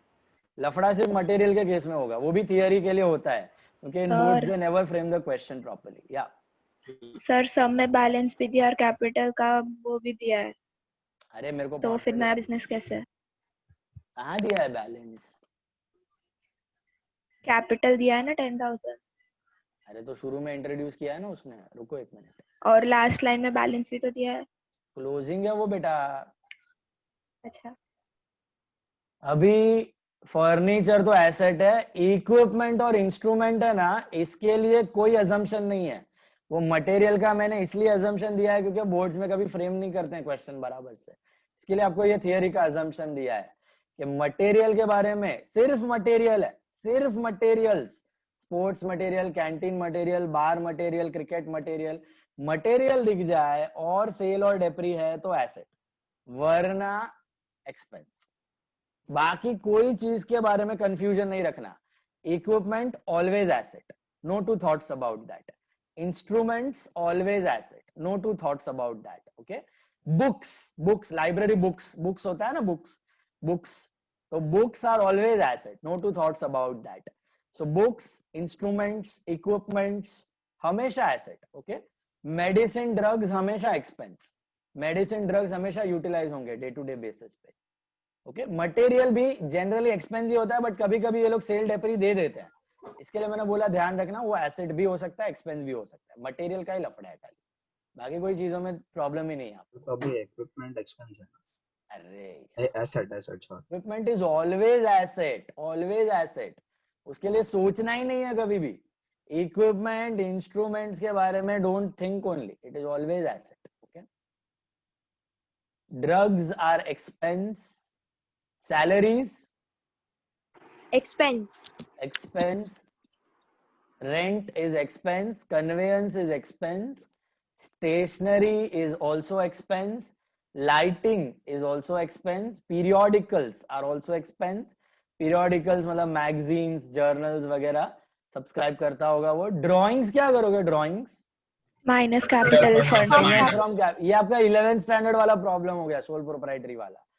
नॉर्मली एनपीओ में कभी ड्राइंग्स नहीं होता है, ठीक है।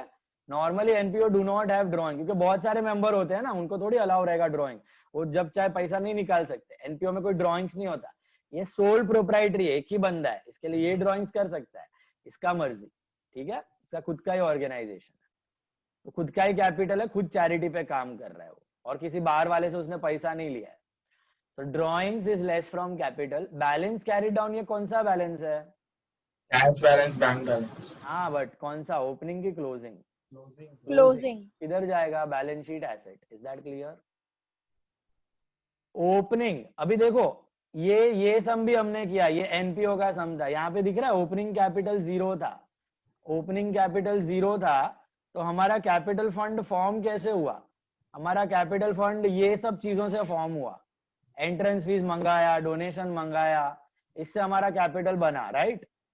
अभी ये तो सोल प्रोप्राइटर है, ये कोई बाहर वालों से पैसा वैसा ले नहीं रहा है, डोनेशन नहीं ले रहा है, कुछ एंट्रेंस फीस नहीं है, लाइफ मेंबरशिप, तो ये इसको पैसा कौन देगा? To start the business, start the organisation, इसको कौन पैसा देगा? How he will start? खुद के पैसे से। खुद के पैसे से स्टार्ट करेगा। तो एंट्री क्या बनेगी जब आप कैपिटल डालोगे बिजनेस में खुद का? Cash to capital. वो कैश अकाउंट है ना, उसमें दिख रहा है टू कैपिटल, वो कैपिटल उसने शुरू में डाला है, तो ये कैपिटल फंड है, ये लास्ट ईयर का कैपिटल फंड नहीं है, कंफ्यूज मत होना, इस साल डाला है उसने पैसा बिगिनिंग में, गॉट इट? तो ये कैपिटल रहेगा आपका balance sheet inner column, capital उसका शुरू से एंड तक इतना पड़ा हुआ है 10,000, उसमें से कुछ विड्रॉ किया, कुछ सरप्लस आया तो ऐड हो जाएगा। Is this part clear? Capital का मतलब समझ में आया? नॉर्मल एनपीओ में डोनेशन, लाइफ मेंबरशिप फीस से कैपिटल फॉर्म होता है, ये तो सोल प्रोप्राइटर है, तो ये खुद के पैसे से ही कैपिटल बनाएगा ना, तो इसका ही कैपिटल है, ओन कैपिटल इट इज। तो कैपिटल जाएगा balance sheet liability inner column, balance sheet liability inner column. Last year का नहीं है, इसी साल इंट्रोड्यूस किया उसने, स्टार्ट किया है। Visits, what do you mean by visits? Is a doctor. Income. Receipts are his income. Sundry receipts, थोड़ा परचूरन receipts, that is also income. Medicine बेच के कुछ आया रहेगा। Rupees 200 were to be received on account of visits. Where to be received म्हणजे asset or add to visit. Outstanding income, receivable, add to income and assets. Sir पर ये तो फिर ये पैसा क्यों ले रहा है? ये तो फ्री में चार्ज होता है ना, मतलब ट्रीटमेंट। तो नुकसान करके थोड़ी कोई करता है चैरिटी। चैरिटी का मतलब क्या है? तुम जितना पैसा इकट्ठा करोगे उतना स्पेंड कर दो वेलफेयर में, अपने लिए कुछ एक्स्ट्रा मत रखो, समझा?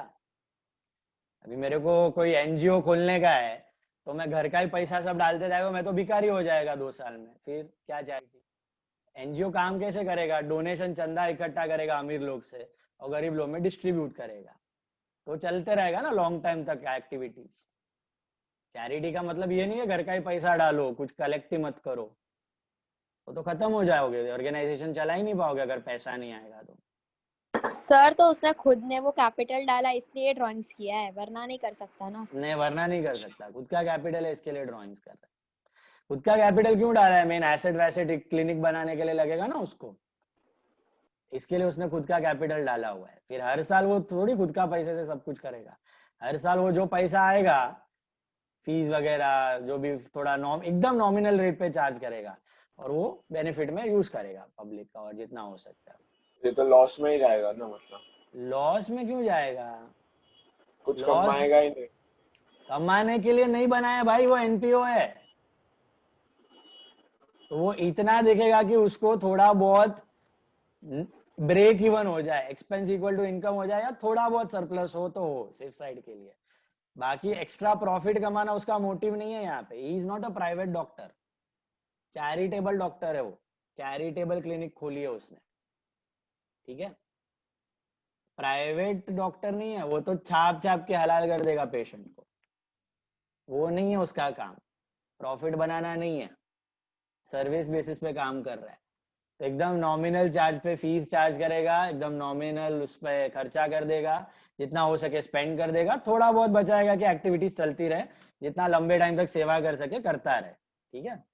आपने देखा होगा यहाँ पे पारस धाम में बोर्ड्स लगाए होते हैं कभी कभी, have you seen those? Kidney का डायलिसिस का रहता है, अभी पेशेंट्स, कोरोना पेशेंट्स के लिए फ्री में है इलाज। These are all charitable works done by that those doctors and all. मतलब सर वो ब्राह्मण समाज वगैरह है, ब्राह्मण समाज, आरोग्य समाज, ये सब यही काम करते हैं। मानव सेवा संघ देखा होगा, माटुंगा में बड़ा सा बिल्डिंग है अपना गुज्जू लोग का। ओके, सो ये सब का काम यही है, चैरिटेबल बेसिस पे इलाज करते हैं कम से कम दाम में। ओके, आपको मैं एक सिंपल सा एग्जांपल देता हूँ। इन केस ऑफ कैटरैक्ट नहीं, या कैटरैक्ट, मोतिया बिंदु सुना है आपने, कैटरैक्ट, उसका आप रेगुलर ऑपरेशन करवाने जाओगे 40-45 के एज के बाद होता है काफी लोगों को, एक थिन लेयर ऑफ फिल्म जमा हो जाता है आई लेंस पे आपका। तो इसमें आपका नॉर्मल आप प्राइवेट में करवाने जाओगे, लेंस बिठाना पड़ता है और एक छोटा सा सर्जरी होता है, उसका आपका खर्चा हो जाता है 25,000 to 30,000 rupees in a private clinic. और यही संस्था सेवा समाज वाले सब करके देते हैं आपको 2,000 रुपीज में। Okay, so that is the range. वो एक्चुअली उसका ऊपर का पूरा प्रीमियम प्रॉफिट होता है डॉक्टर का, वो प्राइवेट के केस में, बट वो चीजें यहाँ पे नहीं होती हैं संस्था में। आपको एकदम कॉस्ट टू कॉस्ट, एकदम मिनिमम कॉस्ट में आपका इलाज करके देते हैं। 2,000 लेंगे आपसे क्योंकि उतना एक्सपेंसेस हुआ है उनका, नहीं तो वो एक्टिविटीज कर ही नहीं पाएंगे आगे। Got it? ऐसे नायर हॉस्पिटल, काफी सारे ऐसे डेंटल वाले हैं जहाँ पे चैरिटेबल बेसिस पे डेंटल का काम होता है, काफी सारे हैं बॉम्बे में। अनपेड सैलरीज क्या होता है? आउटस्टैंडिंग सैलरीज हुआ, that is add to salaries and liabilities. 60% of the conveyance is for private purpose. क्या करोगे? 60% of the conveyance is for private purpose. Minus conveyance minus capital fund. Drawings हो गया तो less from conveyance and less from capital. Visits का एक बार बोलो ना, क्या था? विजिट्स का मतलब क्या है? इनकम है ना उसके, विजिट्स, विजिटिंग फीस। किसी के घर पे क्या रहेगा तो विजिटिंग फीस ली होगी, इनकम है। तो receivable, were to be receive मतलब रिसीवेबल, मिलना बाकी है, तो income receivable, add to visits and assets. Okay sir, add to visits and assets. Value of drugs on, अच्छा 60% कन्वेंस फॉर प्राइवेट पर्पस लिखा, less from conveyance, less from capital, drawings है। 60% of the conveyance हो गया। Value of drugs on hand is estimated to be 1,000, मतलब स्टॉक। Value of drugs closing stock, less from drugs and asset, less from drugs and asset. Depreciate furniture and equipment by 10%, less from asset and expenditure. Sir drugs asset में है या expense? Drugs expense है, stock of drugs asset है। Stock मतलब prepaid होता है, वो value मतलब स्टॉक इतना बच गया, less from drugs and assets. Sir अभी लायबिलिटीज में कैपिटल फंड में, कैपिटल फंड नहीं होगा, कैपिटल होगा यहाँ पे। कैपिटल लेस ड्राइंग्स और कैपिटल लेस ड्राइंग्स और add surplus, less conveyance expense भी आएगा ना, और less conveyance expense, yes, personal conveyance. Sir अगर सरप्लस नहीं आया तो डेफिसिट माइनस, हम लोग का लॉस हो गया ना। डेफिसिट या लॉस हो सकता है ऐसा, चैरिटेबल में रेयरली होता है, हो सकता है ज्यादा खर्चा हो गया आपका एस्टिमेशन से, तो लॉस, डेफिसिट। ओके, बोलो।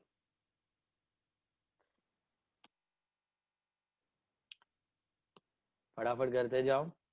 In the books of Narendra, year ended is 31st March 08 है, इधर 07 नहीं है।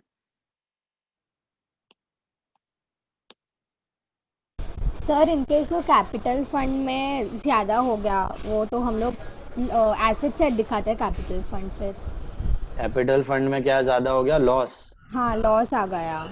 तो इतना ज्यादा तक पहले तो कभी होगा नहीं कि वो नेगेटिव चला जाए। इंसॉल्वेंसी का केस होता नहीं है एनपीओ में, बट अगर फिर भी हो गया तो एसेट साइड पे कैपिटल।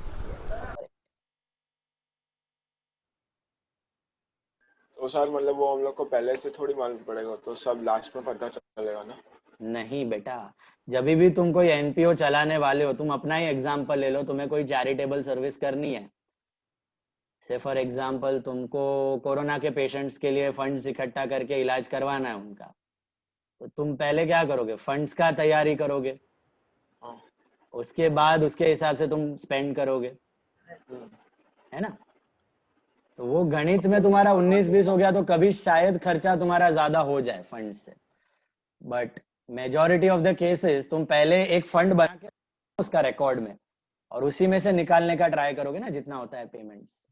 सर हम लोग को इसमें फाइनल अकाउंट के जैसा लिखना है ना, ड्राइंग्स कन्वेंस। हाँ same just like final account sole proprietary. तो एनजीओस के केस में बैंक्रप्सी का तो सवाल ही नहीं होता, बट एनजीओस के केस में डेफिसिट्स भी बहुत रेयरली होते हैं, हो सकते हैं बट रेयरली होते हैं। नो प्रॉफिट नो लॉस या थोड़ा सा सरप्लस पे चलते रहते हैं ये लोग, तो दैट एक्टिव लंबे टाइम तक चैरिटी कर सके लोगों को, ये मोटो होता है इनका। वैसे आधे धड़ खर्चा करके कर देगा तो फिर ऑर्गेनाइजेशन बंद हो जाएगा ना उनका। और बैलेंस क्या आएगा, मतलब किधर आएगा बैलेंस शीट जो है? क्लोजिंग बैलेंस, कैश का क्लोजिंग बैलेंस है एसेट। तो उसको एसेट में कैश लिख के करें कि रिसीव्स एंड पेमेंट?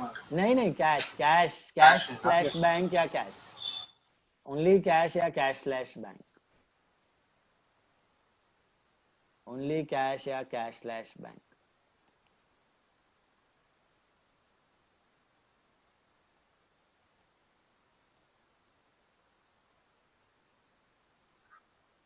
सर ये विजिट है ना, उसमें क्या लिखने का? Visit receivable, visit fees receivable या visits receivable, visits are income. Outstanding visits लिखा नहीं चलेगा? आउटस्टैंडिंग विजिट्स चलेगा, एक ही है वो। सर ये लास्ट सम है ना? लास्ट सम हो जाए वेट, तो लेकिन वेट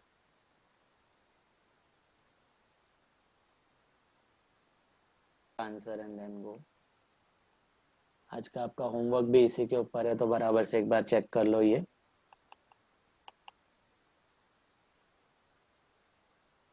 नेक्स्ट लेक्चर से I am starting with last year का balance sheet, okay, last year items.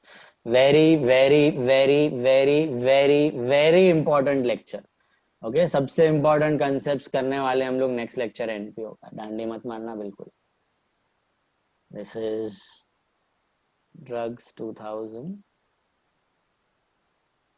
Less stock of drugs, value of drugs मतलब stock of drugs, prepaid expense, that is 1000 बच गया, actual expenses 1000, salaries are also 1000 only, plus outstanding,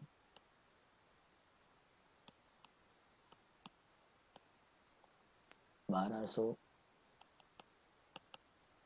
to rent is 500,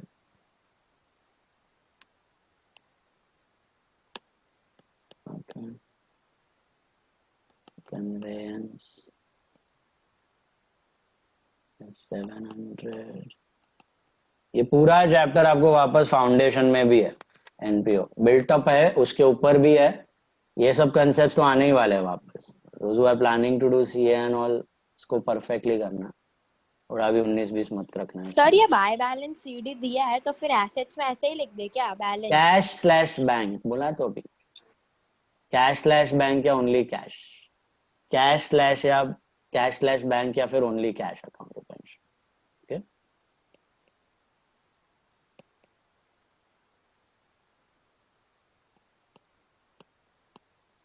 तो that is 280। Sir minus drawings लेके चलेगा? हाँ yes, minus drawings भी चलेगा, rectification adjustment है वो। Stationery is 100, lighting is 125, periodicals is 100, drawings are less from capital was 10,000, less drawings 4375, balance carried down ऐसे लिख सकते हो, कैश या फिर कैश स्लैश बैंक 4500, इतना रोकड़ा बच गया उसके एंड में, that's the closing balance. Opening capital is 10,000, visits are 7,000, that's by visits, और रिसीवेबल है plus visits receivable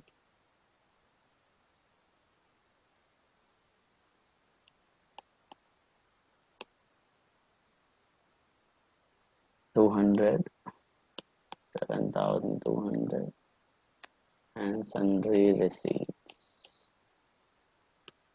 Sundry receipts are 400. सर हो गया तो निकल जाए. Wait.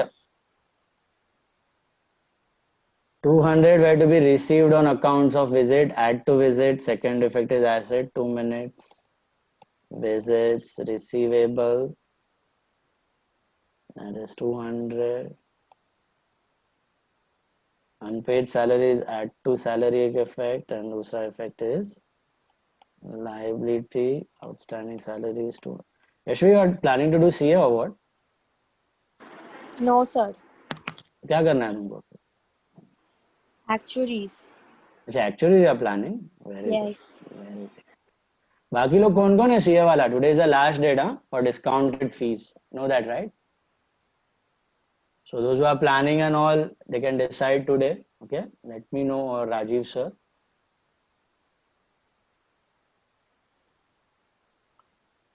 हुआ तुम्हारा डिसाइड? क्रिश, मुक्षित, स्टिल डामाडोल? हाँ सर. करना है कि नहीं करना है? मेरा थोड़ा अभी थियरी के लिए ही थोड़ा डाउटफुल है अभी. अच्छा, सीए के लिए. क्रिश का हुआ डिसाइड? नहीं सर. स्टिल डामाडोल. राजू सर ने तो बोला और एक वीक एक्सटेंड करेंगे. हाँ, वो तुम कर लो, डिसाइड करके बोल दो खाली, वो कर लेंगे, तो वो टेंशन मत लो. सर सीए में थियरी कैसा आता है? थियरी देखो, हर एक किधर भी लाइन में जाओगे ना, थियरी आने ही वाला है. ऐसा कुछ है नहीं कि खाली सीए में थियरी. इंजीनियरिंग करोगे, एक्चुअली ब्रिज बनाने जाओगे तो भी थियरी पढ़ना पड़ेगा तुमको.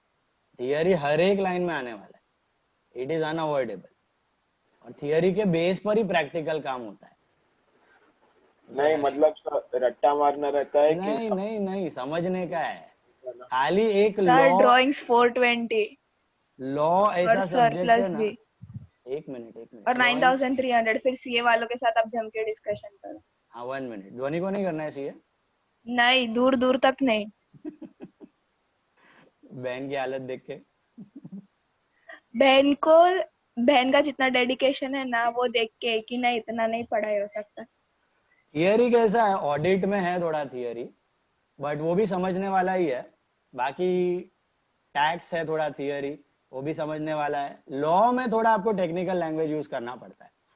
लॉ एक ऐसा है ना, उधर रास्ता नहीं है. उधर सबको, कोई भी तुम सीएस करो कंपनी लॉ आएगा, आईसीडब्ल्यू करो कंपनी लॉ आएगा, सीए करो कंपनी लॉ करने का है. वो लॉ में तुमको रास्ता ही नहीं है. लेबर लॉ सब जो भी है, थोड़ा सर सेक्शन लॉ वगैरह इज याद करके पासिंग, करना पड़ेगा. सिर्फ पास करना जितना आना चाहिए. वो वही है थियरी में. फिर वो जितना पासिंग करने के लिए उतना निकल जाओ करके. बाकी वैल्यू एडिशन जो तुम्हारा प्रैक्टिकल सब्जेक्ट है, उसको स्ट्रेंथ बना के बढ़ो आगे. किसी किसी को लॉ इनहेरेंटली पसंद रहता है, उसको मजा आता है ये सब चीज करने में. नहीं आता तो फिर पासिंग करके निकल जाए. 8 सब्जेक्ट है तुमको, 8 सब्जेक्ट्स. उसमें से तुमको 3 या 4 सब्जेक्ट में कॉम्पिटेंस आ गया ना, बस. सब में कुछ हीरो बनने का जरूरत नहीं है. ब्रूसली का डायलॉग याद रखने का. ब्रूसली क्या बोला है? I am not afraid of a person who knows 10,000 different types of kicks, but I am definitely scared of a person who has practiced one kick 10,000 times. Remember that. Bruce Lee बोल के गया, एक चीज पे expertise We want original. और तोड़ फोड़ के जाओ उसको. चलो, कितना होता है ये? इधर पे सैलरी कन्वेंस माइनस किया है, less personal conveyance 420. We have value of drugs, so stock of drugs and depreciate furniture and equipment. To depreciation furniture is 150 and equipments are 250, 400. We have completed. Please tell me the total. 7,600. Total is 7,600. Perfect. Surplus है surplus आ रहा है कितने का? Surplus. 3895. 895 3895 to surplus excess of income over expenditure. So add surplus 3895. Total बताओ. 9,100. 9,100 and tallies on 9,300. Check कर लो बराबर से. बोलो. Clear all? डाउट्स है तो क्लियर कर लो. एंड या होमवर्क आपको आ जाएगा. नेक्स्ट लेक्चर बहुत ज्यादा इंपॉर्टेंट है. टेस्ट का कोई इश्यू? एनीवन? टेस्ट में कोई इश्यू? डिसोल्यूशन जमा सबको? All partner insolvency everything? Sir आपने एक सब में नाम का गड़बड़ किया था ना, ऊपर नीचे दिया था ना. करेक्ट. उसी में झोल झपाटा हो गया काफी लोगों का. मैंने समझाते वक्त भी बताया था. इनफैक्ट मेरा भी एक बार लेक्चर में मिस्टेक हुआ था कॉलम में लिखते वक्त, अगर आपको याद होगा. याद रखना है उसको. ठीक है. Still if you have any doubts you wait, otherwise you can leave. Come in the next lecture. Very very important. homework करके भेज देना. Okay, टाटा bye bye, see you. Prathamesh जरा वेट करना 1 मिनट, और साहिल जरा वेट करना. बाकी लोग जाओ. सर या 12th को जो एग्जाम है उसमें डिसोल्यूशन भी है. हाँ है ना डिसोल्यूशन. कितने चैप्टर है टोटल? कितने चैप्टर है? कितने चैप्टर मतलब टोटल कितने चैप्टर है 12th में? 12th में देखो तुम्हारा हमने किया बिल्स ऑफ एक्सचेंज किया, final accounts, admission, retirement, death, dissolution, NPO. इसके बाद शेयर्स है, वैल्यूएशन ऑफ शेयर्स है, फिर तुम्हारा वर्टिकल स्टेटमेंट एनालिसिस है, और एक कंप्यूटराइज्ड अकाउंटिंग का थियरी चैप्टर है. और सर आपके एग्जाम में कौन सा है? आपके एग्जाम में? मेरा एग्जाम में जो फुल पोर्शन एग्जाम है अभी, जो पोर्शन का है उसका हाँ, ना, उसमें डिसोल्यूशन तक 6 chapters. BOE, final accounts, admission, retirement, death, dissolution. Sir किसको सर और ऑब्जेक्टिव्स भी है उसमें? हाँ विद ऑब्जेक्टिव्स. सब हो चुका है अपना ऑब्जेक्टिव्स. किसको रुकना है? तत्वेशन साहिल. बाकी लोग जाओ. कुछ है डाउट्स तो रुको.